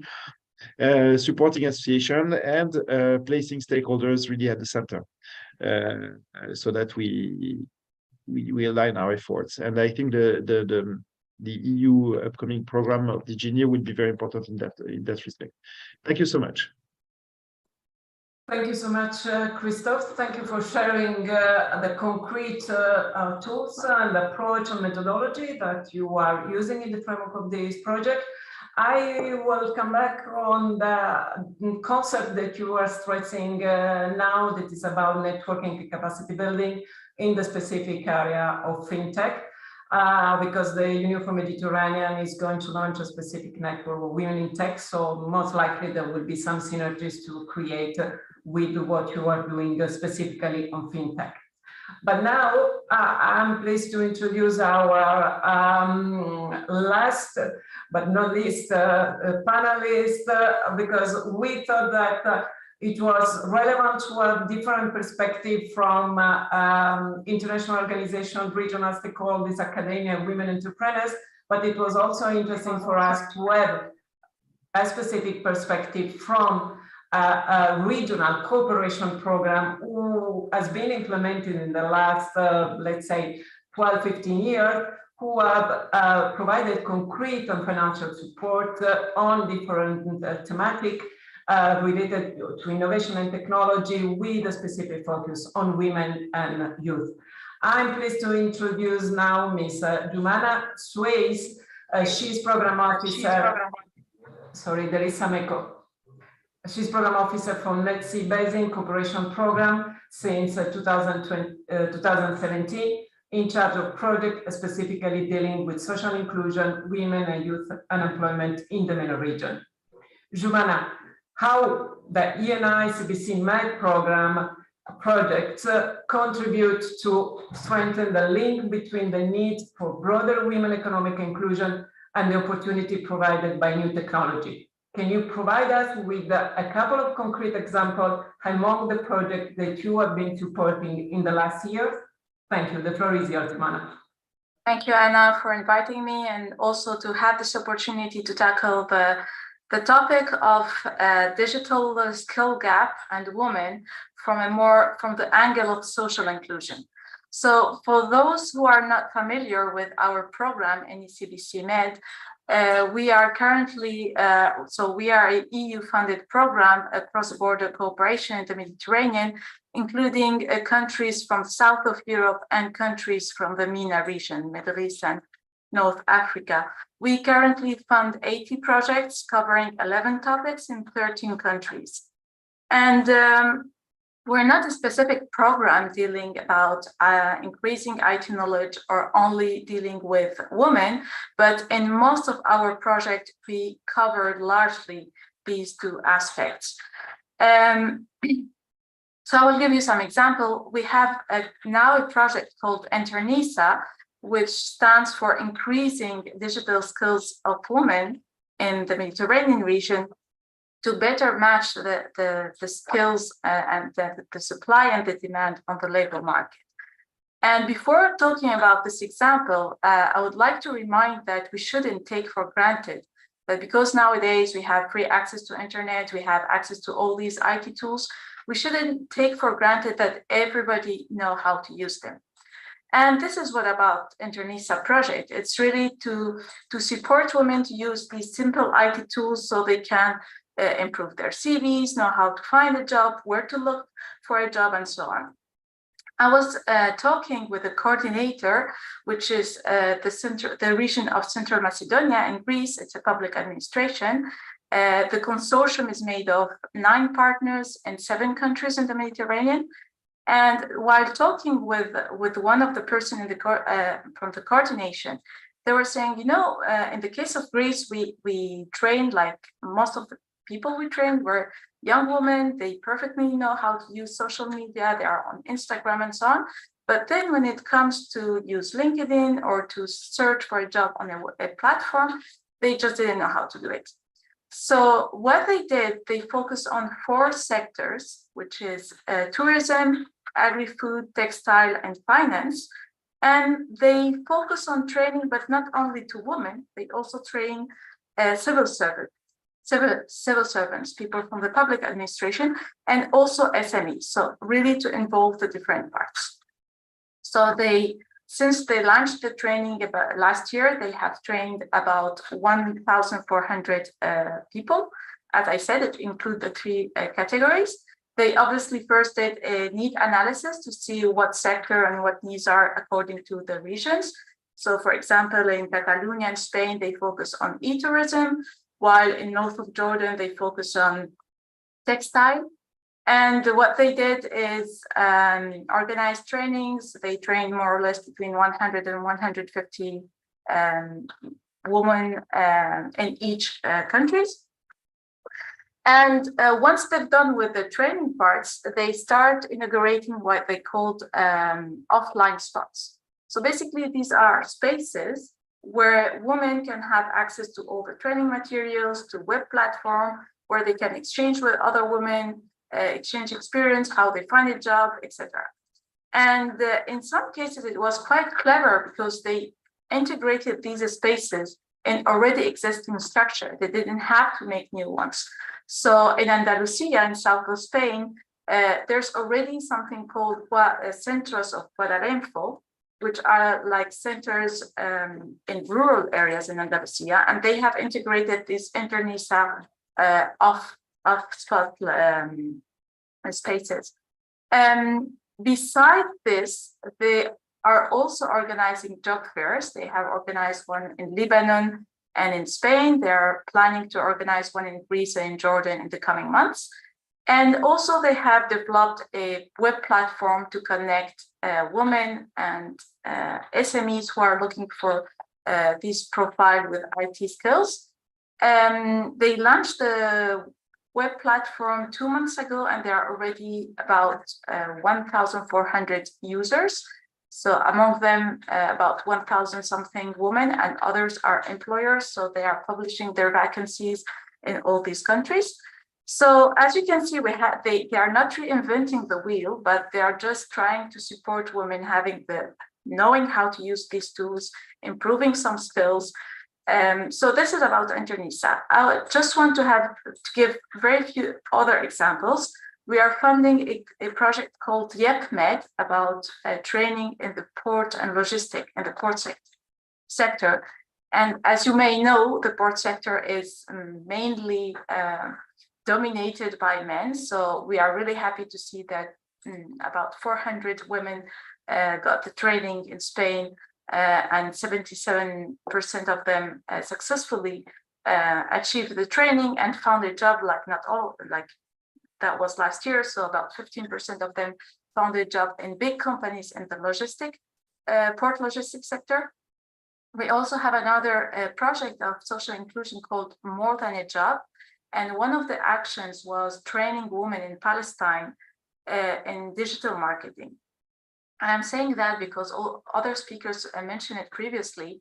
digital marketing is like there's a high demand. Women are crazy about getting training on digital marketing, especially in countries like Jordan, Palestine, and Tunisia, because you know, you have like some ladies doing handcrafts or whatever, and then they don't know how to market their products and be online and promote their products so they can sell them.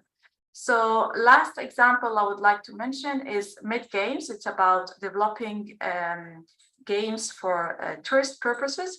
And in north of Jordan, they organize hackathon where many women who have IT engineer degrees or are studying this type of degrees participated, and they develop video games. So it's also nice to see this kind of example in this part of the world. So that's it. And yeah, I hope I give a very quick overview of the kind of actions we're funding in digital skills gap and women. Thank you very much, Jumana. I'm really happy to hear about this because personally I was involved in the selection of some of these projects some years ago. So happy to see that finally they are delivering very, very relevant outcome outputs in the region, especially for women and youth. Thank you very much. I know that you are launching a new round of proposal, but we will talk about this later on. Before going to the second round of questions, because we are running a little bit late, I would like just to mention that unfortunately one of our speakers, Ms. Sana Fawaz from Women Entrepreneur Initiative, cannot be with us today because she's sick, unfortunately. But on our behalf, take into account that we are cooperating with them. I would like just to mention that in 2023, the Union for Mediterranean, the Women Entrepreneur Initiative, will launch officially the Women in Tech Network that has been creating 1 year ago. But this year, we finally have a specific online platform for women in tech in Mediterranean region, meaning both from European and non-European countries for the MENA region. And the platform will offer the possibility not only to share knowledge, to share contact, but we will offer also specific training on ICT and on STEM. There will be also a mentoring program developed and implemented in several countries, and we will offer online training. And this year will be, program will be developed during 2023 and 2024. The online platform should be launched by May 2023, and I will be happy to share the link as soon as possible when it will be ready. But I think it will be a good opportunity also to have on board all the practices that you have been mentioning today. And now I would like to ask you, to each of our distinguished panelists, a few lines of recommendation how to improve or how to tackle the challenges that you have been mentioning. I've been taking some notes when you were discussing and presenting your practices, and some of the elements came out more frequently. One is the need for avoiding or challenging the gender stereotypes. Another one is about women leadership, the link between education and research. The other one is the importance of networking and capitalizing good practices. So some of the message that I've been listening today, but I would like to ask to each of you really a couple of concrete recommendations that you would like to share with us. And I will go back to Aya El-Arief. Aya, according to your experience, what concrete actions are needed to attract women to develop IT and digital skills? They can be also related to the creative dimension. I will ask you to keep it short with a couple of minutes so we can give the floor to everybody. Thank you very much. Thank you, Anna, so much. Okay, so regarding what I think women need here in Egypt, for example, is that I think the trainings are very important So we have two problems. One of them is the education. So they are not like they're very well educated in regarding the digital media. The second thing is the internet connections. So it's not, it's not very good. We try to make it good, but the fact is that it's not good in all the parts. So we were working on a project in Upper Egypt, and in very remote and poor areas, the teachers didn't have access, the female teachers didn't have access to internet or tablets or laptops, and they didn't know how to use it or how to implement the digital media inside their teaching methods. So we try to train them on how to use the games and how to use, like, how to make a PowerPoint, for example. They don't know how to do it. They have to make the access of the digital media inside their curriculum itself. They don't know how to do it. So we have to train them. We did a TOT on how to do it. We look back at them after a couple of months to see how they work, if they are having problems. So I think the same thing can be done with other sectors. When you're talking about technology, you need to educate women how to use it. It's very important. So they don't know how to do it, and they can be very talented. And this is a fact. It's still happening in Egypt, and people don't know how to use, how to use a tablet, how to do a good presentation, tips and tricks on how to make it more efficient. Like, for example, for me, in the pitching and when mentoring entrepreneurs, how to do a very well-designed, accessible pitch deck, for example. They don't know the tools that can help them. So it's relevant to everything. When you go through it, you just have to give them the training and the guidance and a plan to follow up with them so they cannot forget, and to make sure that they use it in their work, not just like at summer trainings they took and that's it. And online training doesn't work. So it has to be on the ground, because when it's on the ground, you feel the pain of them and you try to help them and you try to figure out solutions from the problems they are facing. So I think this is the most important thing, and make them believe they can do it. Because when you empower the females, especially females are different than males because the emotions are there. So when you empower women, you make them feel that they can do it, even if it's in a medium they don't understand at all. I saw people from very remote areas coming to Cairo because they wanted to take the training on how to be a developer or a technician or whatever. So they really want to do it, but we need to reach them right. This is what I truly believe. Thank you very much, Aya. And I would say you are really a role model for all these young women coming from everywhere from Egypt.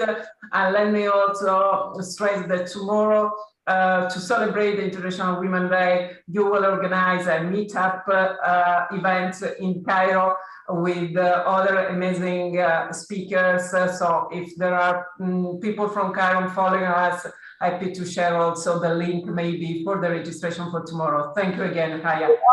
There will be an online link, so if you want to see it, you can. Thank you so much. Sorry, if you can share it online, it would be in our chat, it would be great. Thank you very much.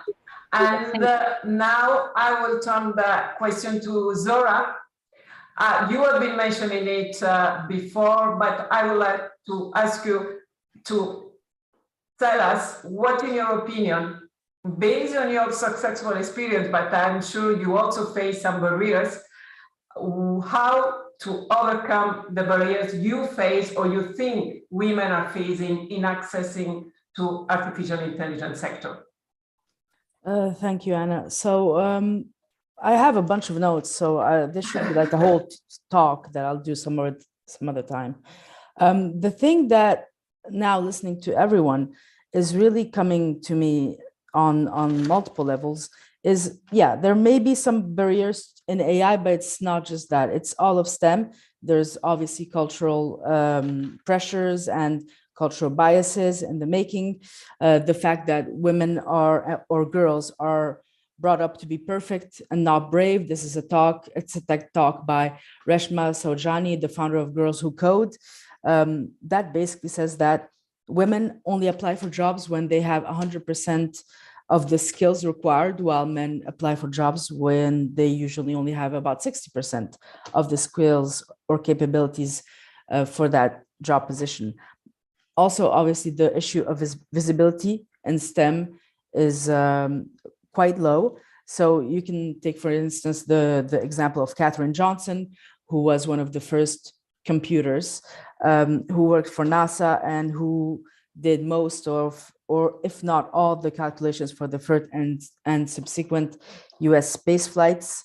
It's from the movie Hidden. There was a movie made from her story that's called Hidden Figures, which is really appropriate because obviously women and women of color especially and other vulnerable communities are pushed aside. The thing with women is that we're a lot of the time, if you look back at history and things of the sort, you'll see that we're usually the most pragmatic group. So if at any point there's any issues, we're the breadwinners.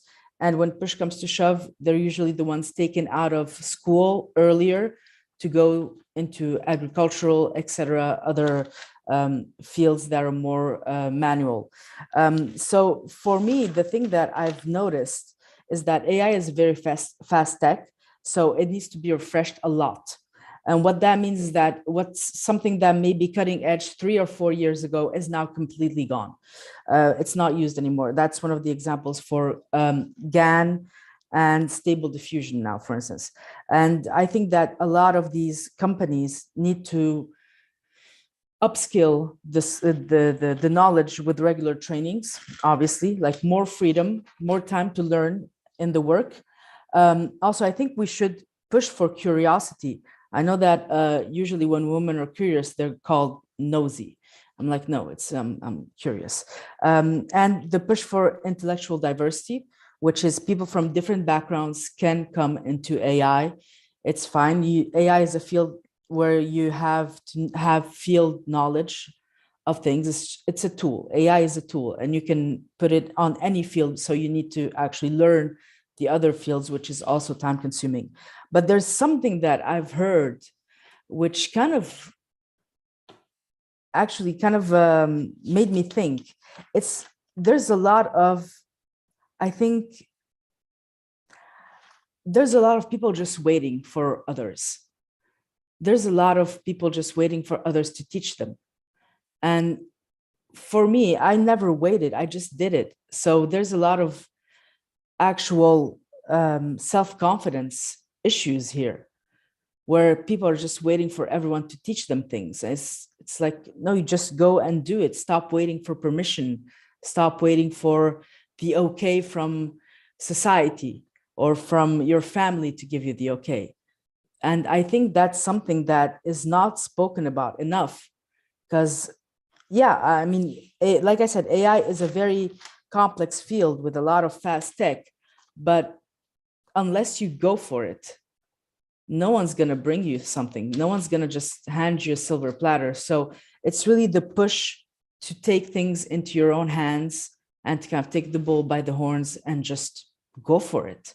And I think that because we're brought up to be perfect and not brave, a lot of women will not make that jump by themselves. And I think that's a big issue. So for me, now that I've been hearing you guys talk, and I have like pages and pages of notes everywhere. And yeah, it's just something that just came out like on top of everything. It's visibility can only be done if we have people who actually go for it. And what I tell my team all the time is, you want to learn about this, go for it.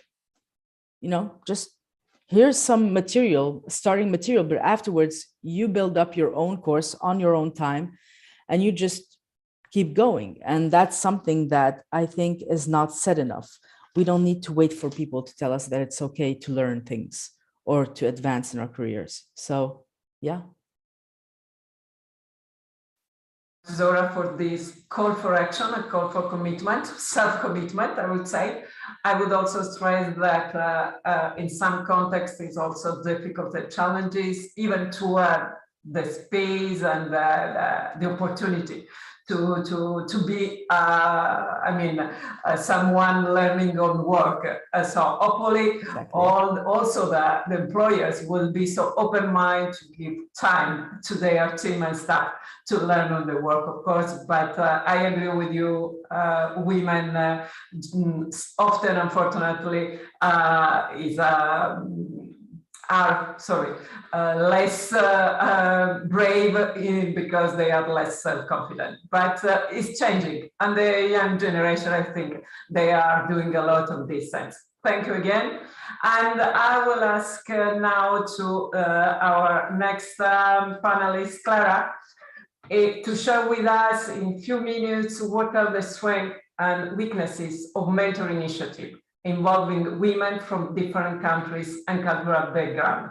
Because everybody agree that mentoring is needed, it's useful, but sometimes you also listen people saying that is not enough. Clara, the floor is full. Okay. Yes, I would like to revert to so many things, but now I answer first your question. Of course, mentoring is not everything and not enough, but it's one part, let's say. I mean, mentoring cannot mean access to financial means or yes, saving the world, but it creates a safe space. So with the mentor and in the mentoring tandem, the mentee can really open up. Because yes, there's of course in the startup field, there's a lot of competition, and you need someone to really open up for and who gives you advice on a very personal but a very frank level as well. It's, as I said before, a mutual learning process. So what we have had before, the unconscious bias are very high. When I think about all the German business women that I have been already accompanying to North Africa, what they have asked me before about the situation of women there, I was quite surprised, but there are stereotypes and unconscious bias. And in that case, I feel that intercultural mentoring is much more than just moving forward one business of a mentee. It's really an eye-opening and very important international tool of cooperation. We in our program ourselves, to bring it back also to the digital sphere, we also have our unconscious bias. We already have to see, like in every HR decision-making process, whom to select in our program and how also to match women. We are now creating, because the program is getting bigger and bigger, and we will have a lot of matches to make. We will have a digital algorithm in order to assist us also to have less bias in the selection. Yes, and in the end, I think everything is a question of communication and expectation management, because of course, one mentor from another country cannot know about all the situation and all the details of a certain business. It's more a broader perspective, and if you communicate with each other, it can be really a great contribution for both of them. Especially also to mention that our mentoring is not a German mentor and North African or Mediterranean mentee. It's also the other way around. We have German female startups who have a mentor from North Africa who has a lot of experience, and this is very important to break also those barriers of we need to teach someone in the global South. I am very convinced about it. Please allow me just very briefly to thank Ambassador John Greg, I don't know how to pronounce it, sorry, because in the very beginning, in the first place, you were mentioning in your speech, we all benefit from it. And when we talk about the recommendations part, what would we bring back to the floor? Although I'm really convinced that a female mentoring program is a very important aspects. Of course, we also need male mentors, and it's important to be in networks that are both male and female. It's a very good thing. But at the same time, I'm a big fan also of the UN initiative, He for She. I think it's not enough to say women lifting each other up. It's already a very important tool, but it's important that men stand up and say, this is important, gender equality is important for as we said before, sustainable and digital innovation, and so on and so forth. Second, I would like to revert back to my former speaker when she said we need to invest time. And I totally agree that we need to invest time into networks, time into our growth. At the same time, I also have to say there's a big gap, because in my function as chairwoman of Working Moms, an association of women and mothers in leadership positions here in Berlin, we know it's very hard to have a full-time career and children aside, because still, and this is also everywhere in the world the case, it's mainly women who take care of children or of elderly parents. And there's a lot unpaid work here, and my recommendations is not like one model fits it all, but yes, we need to be aware of it and to see in our own situation how to handle and how also to find this place to invest into ourselves and to be visible. I mean, we are not Wonder Woman, right? And yes, so maybe we can keep it here. Thank you very much, Clara. And as you said, there is a lot of elements to be taken into account to have this really, let's say, gender transformative approach when we talk not only about tech, but in general on women economic empowerment, but quite demanding task, I would say, for all of us. I would now, like to ask to Shiraz,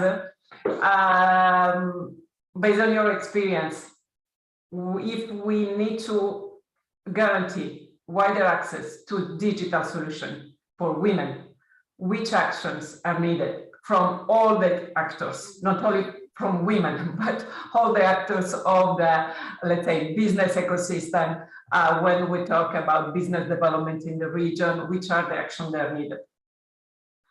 Thank you so much for this question. And you know, when we talk, at least in my sense, when we talk about access to digital solutions, there's something that we cannot forget, that if we're talking about this, then we need to have the right tools, the right infrastructures, that it's not only the business side that have to do it, but at the end of the day, even the government, the entire ecosystem, because Professor Amara was mentioning also to it, and a lot of the speakers, if you do not have, if you don't make the data accessible, if it is not, if you don't have the right infrastructure, if you don't have that, of course, it's going to be great to have access to digital, but we will have people anyway that will be lagging behind, that won't have access to it. So I think the first one is ensuring that we are also showcasing that whether there's a lack of infrastructure, we have to make sure that the companies, for example, the telecom providers, are making it more affordable, that they're making also, Aya was mentioning that the quality is good, because again, we have to start with that.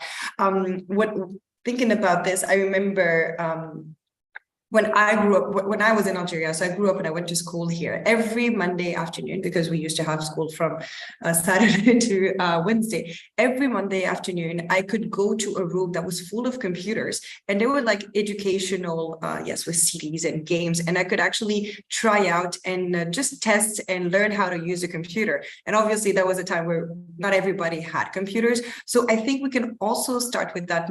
I'm not saying that not everyone should have access to computers or mobile phones, but we can also start with that, making sure that in centers or even companies can put potentially a computer center, schools have access to those tools, so that women, and like this we're making sure, because in schools, you still have, like, especially in primary school, you still have girls that go to school. So you can provide them this access, you can nurture their curiosity.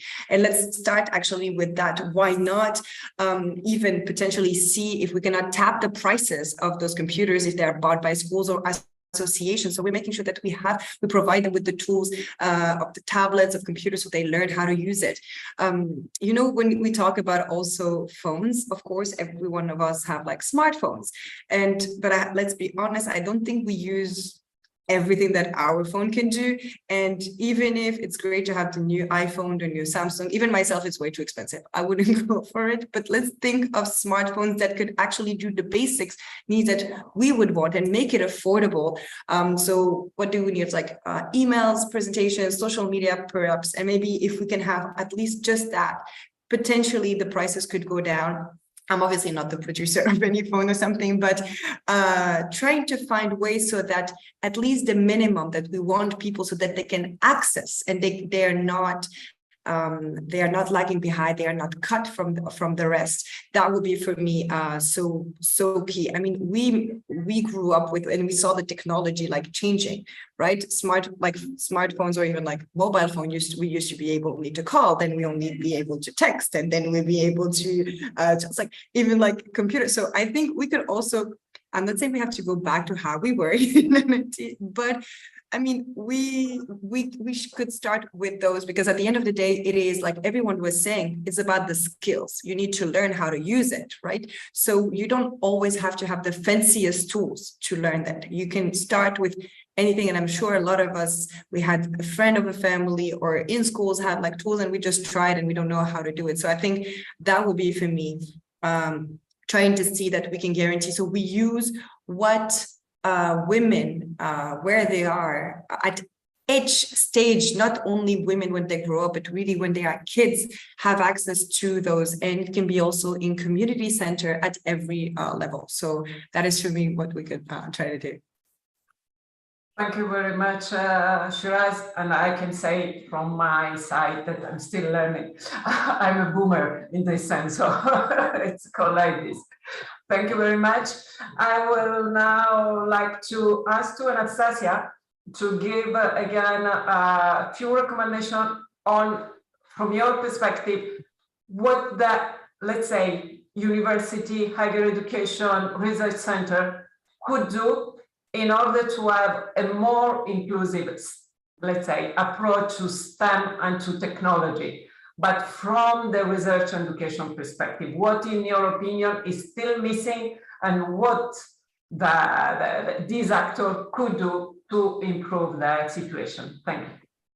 Thank you, Anna. There are many things to say, but I will focus on three topics. First of all, it's very important that gender competent leadership in the STEM environment, academia, and universities. And when we say gender competent leadership, we mean that the leaders should be able to create strategies to support the gender equality, to analyze data, to report activities, to utilize resources, to communicate online, to be able to use digital tools as well in the communication. And another issue is the inspirational female leaders. It's very important, because this is the most formative learning experience, and mentoring and widening the belief system of young people in universities. This is very important. The second topic is skill development. We mentioned here skill development, but skill development, okay, in a STEM, there are skills. There are skills, core technical skills and digital skills. We learn about this, but we need other skills as well: system thinking, interdisciplinarity, and soft skills. That means good communication, commitment, courage, character. And I add here ethics and values, because as you said here, technology by itself, it's not bad or good, but it depends. And I put the question, is technology value neutral? And there is the question that we need. It's not value neutral. So we need, it depends how we use. That's what we need in the university, ethics and values that are agencies towards fundamental changes for equitable life, for sustainable life, for digital transition, for green transition. And the last topic that I want to discuss, it's if we take the university and institution, the universities and the engineering school or any kind of education institution, we need policies, we need plans. And as you know, in the European Mediterranean countries, in every university now we have a gender equality policy and a plan. Why? Because it is obliged by a law to have this, because the European Commission enforces every university, every institution to have a gender equality plan. Otherwise, the access to the money of the European Commission for technology, innovation, and research, it's banned if you don't have it. This is one element that obliges to the European university, the European Mediterranean University, to go very quickly toward creating gender equality plan. But the other countries in the Mediterranean, they don't have this law. So what I'm thinking is to share practices to the non-European Mediterranean universities and to share practices on how to create gender equality plans, how to do this, because we need policies as well. Leadership policies are very important, of course, community of practice, but community of practice is it's self-assembling, as I say, mechanism. So gender equality plan that we can share best case studies and knowledge from the North European universities to the South European Mediterranean, from the North Mediterranean universities to the South Mediterranean countries universities, and leadership and gender competent leadership along with skills development. This, okay, the most important, but there are so many others, but I stay here. Thank you very much, Anastasia. And I'm glad also to mention that the Union for Mediterranean will be happy to work on the possible scenario of sharing good practices on how to build the gender equality plan and policies for the university in the Southern Mediterranean during 2023. And we will be back on this later on during this year. And I will now ask you to, Anne-France, to give a couple of recommendations also in this case about what public policies can do to ensure a more effective digital and financial inclusion for women economic empowerment. You have mentioned the initiative that you are launching now from both the policy dialogue component and more the project level component, but what, in your opinion, should be expected from the policy actors in the region?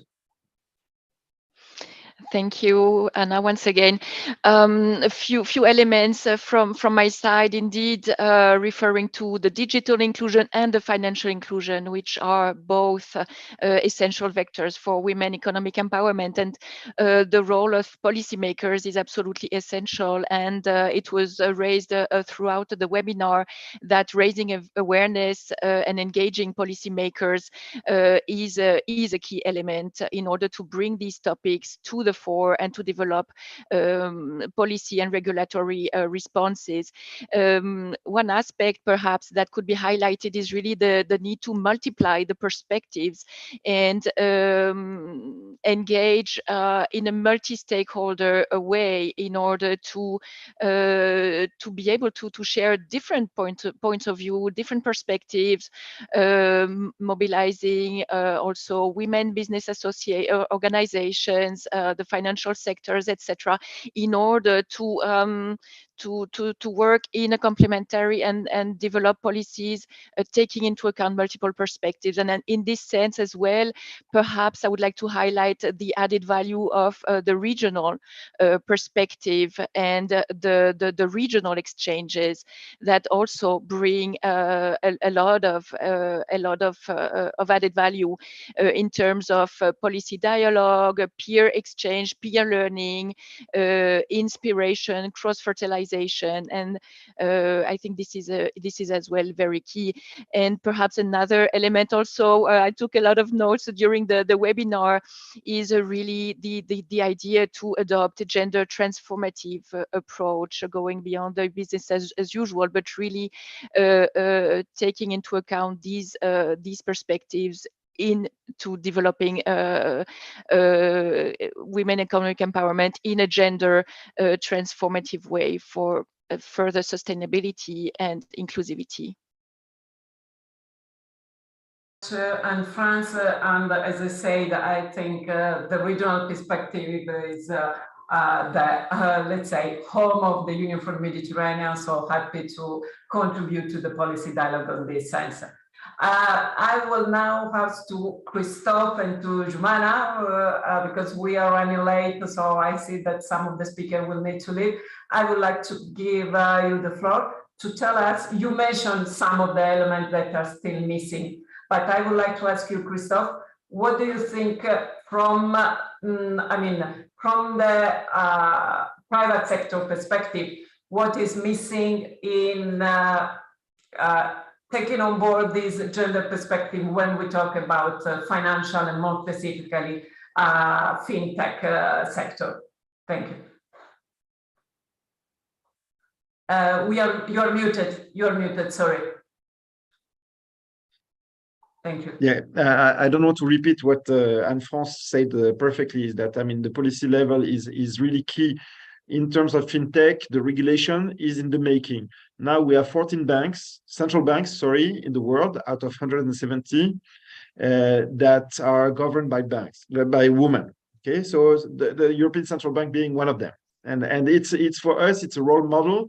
The European Central Bank is maybe the most active central bank in terms of integration of the gender dimension, and we can facilitate the transfer of this know-how towards the South Med countries. And this is I would say the idea of the Euromed exchange of knowledge, experience, and practitioners. The second pillar of it is really, but it was said also, is to build up the capacities of women in business associations. Very important. I will be very short. I would like to give the floor 1 minute or 2 minutes to Professor Amira Kadour, who is the author of the study I presented, and who can tell us a little bit more. And Amira is also the founder and executive member of the Africa FinTech and Payment Women in FinTech and Payment Association. So, Amira. Yeah, thank you so much, Mr. Christopher. Thank you so much. I would like to clarify, member of the African Women in FinTech and Payment, the Francophone section, but founder of MENA Climate Finance and FinTech Association network. So I would like to add that we have really discussed largely about these digital gaps and the gap that we have in STEM education and also in the financial sector. But there is an important other factor that we have covered in our study, which is women in innovation. And would like to share with you that according to the WIPO statistics, we have just about 16.5% of international patent application women, and this is the topic of this year for the 26th of April, the can-do attitude. As we would like really to boost these digital solutions tailored for the benefit of women, and we have tried to assess all of these relationships in our study, and there is an important value that has emerged, which is networking. We believe that regional learning and peer learning is very important, and this will contribute to improve the capacities of women in the different Mediterranean countries, but also improving the capacities and the peer learning of policymakers. So regarding the next steps, we are working on capacity building. Definitely, we are working on strengthening this networking value, as it is really missing. So, and we do believe that fintech can be an important driver for the use of technologies in our daily life, and through the use of technology, women can be more familiar to use technology, and fintech can be an indirect driver to close these gender gaps when we speak about technological divide. So thank you so much. I try to be very shortly and brief. Thank you. Thank you, Amira. Very much appreciated. If you have any link that you would like to share on the chat, maybe about the program of the initiative of the your association on African women in fintech, happy to also share. Just for information, we are going to circulate a short report of today's discussion among you, and also to our attendees following us online, just to have a basis for a follow-up of all our attendees. Jumana, you are the last but never the least, and I would like to ask you to give us some input about the next step, the ENI-CPC MED program that will change also the name and will be called Interact Next MED program, about new proposal that will target women in women economic empowerment and women in technology from different perspectives. Thank you. Thank you, Anna. So yeah, as you just said, our program will not be called NECBC Med anymore. Now we are called Enter Next Med, and we are increasing the budget by nearly 20%. We are also welcoming two new countries, Algeria and Turkey. And we are planning to launch the new call during the second part of the year. So just to very quickly tell you about this new program and where might be opportunities for. As I told you, we're not a thematic program, but we always focus on young people, women, and people living in rural areas as the most disadvantaged group of people when it comes to employment. So the four main objectives of this new program will be focused on a more competitive and smarter Mediterranean. And within this big priority, we will keep focusing and supporting micro and SMEs, small and medium enterprise, which, as we know, in the Mediterranean region, represent 80% of the people contracting and employing people. And we know they are a key driver to absorb young people and women looking for a job. So this is the first focus from supporting SMEs in the Mediterranean. The second big priority is about a greener Mediterranean. So this is something more horizontal that obviously women will be involved, but maybe not as a specific target group, let's say. The third one is social inclusion, so a more social Mediterranean. And within this priority, I would like to highlight a specific focus priority that we will have about increasing the equal access to learning, training, lifelong learning. And in this sense, there are examples of actions that we will fund, such as providing more access to training to women, to migrants, to needs, people who are not in employment training, people who are being unemployed for a long period of time. And finally, we have a kind of new priority, which is focusing on the cooperation at governance level. And I think this is very relevant, especially in the south part of the Mediterranean. So some of the actions we would like to support is to improve the access to citizens, such as some administrative services that you could do online, and improve the relationship between local government and the citizens through developing these digital tools and platforms. So this is like a very quick overview. I really invite you to check on our website, because we're going to launch this call, the second part, and we are really looking forward to have some Algerian and Turkish partners in our projects. Thank you. Thank you very much. And I know that the program will have the same interest you had in the last 10 years, I would say, with a lot of very good and concrete partnership. And I'm sure there will be a lot of application from all the region. Thank you again.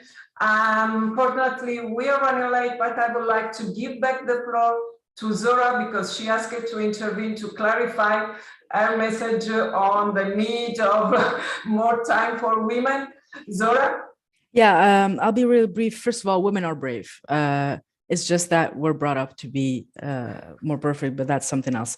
For the time issue, yeah, I'm 100% with Clara on this. It's the companies that need to give the people time to upskill during their work time. We can't expect people who are usually the child bearers, the child rearing, who are also caretakers of elderly and other family members, to somehow find the time to learn more. It has to be done on company levels. And both the women, obviously, and allies should push for this. And really, I really want women to advocate for themselves, because I think that that's something that we advocate for others all the time, but we usually don't do it for ourselves, which is something where I'm like, just go for it. So I just wanted to clarify those 2 points. Thank you. Thank you very much. I know very well the challenge of advocating for everybody, but for ourselves. Thank you very much. We have just a couple of minutes and I would like to use them to summarize a little bit our discussion. As I said, there will be the opportunity to follow up on it. We are going to share the PowerPoint presentation with our panelists and attendees. We will circulate a report. We will share all the links that have been shared during today's webinar. But I would like really to stress that this event was organized to celebrate the International Women's Day, but it was just a starting point. As I said at the beginning, with our partners, with our MENA Women Business Club ambassadors, our Women in Tech, we would like really to go along with a joint journey to cooperate, to advocate for more women in technology, but not only, is to advocate for policymakers to give the right framework, to create the enabling conditions, because we are not talking only about law and policy framework, we are talking about infrastructure. If the digital infrastructure are not there, the digital divide cannot be overcome. We are talking about training and capacity building, as most of you mentioning. We are talking about monitoring. We are talking about supporting the capacity building, not only of the private sector, but also of the women business associations. We are talking about involving financial banks. So hopefully there will be the opportunity during the next month to follow up on this discussion. The Union for Mediterranean will be happy to provide the right platform in cooperation with the other partners to follow up on this discussion. And for the moment, I will give you an appointment for the 6th and the 7th of June in Tunisia for our Women Business Forum, where we will be happy to discuss with women entrepreneurs, but also with representatives of national government and financial institutions about how to improve the role and the presence of women in Industry 4.0 and in technology, including, of course, STEM and artificial intelligence. And I'm sure Zora will be with us because she's from Tunisia, so absolutely she will be with us on this. But this event will be organized with UNIDO, with the support also of IMA. So some of the panelists that are with us today, I'm sure will be with us in June. So thank you very much again. Thank you to all the people that have been following us during today's webinar. Again, the video has been live streamed on YouTube. I will be happy to share the link with all of you. So if you want also to disseminate the recording among your networks, feel free to do it. Thank you again to everybody. And if you can just unmute yourself and just saying hello to the next step to everybody. Thank you very much. Thank you. Thank you. Thank you very much. Thank you. Thanks, everyone. Thank you. See you soon. Thank you. Thank you. Thank you very much. Bye. Thank you. Bye.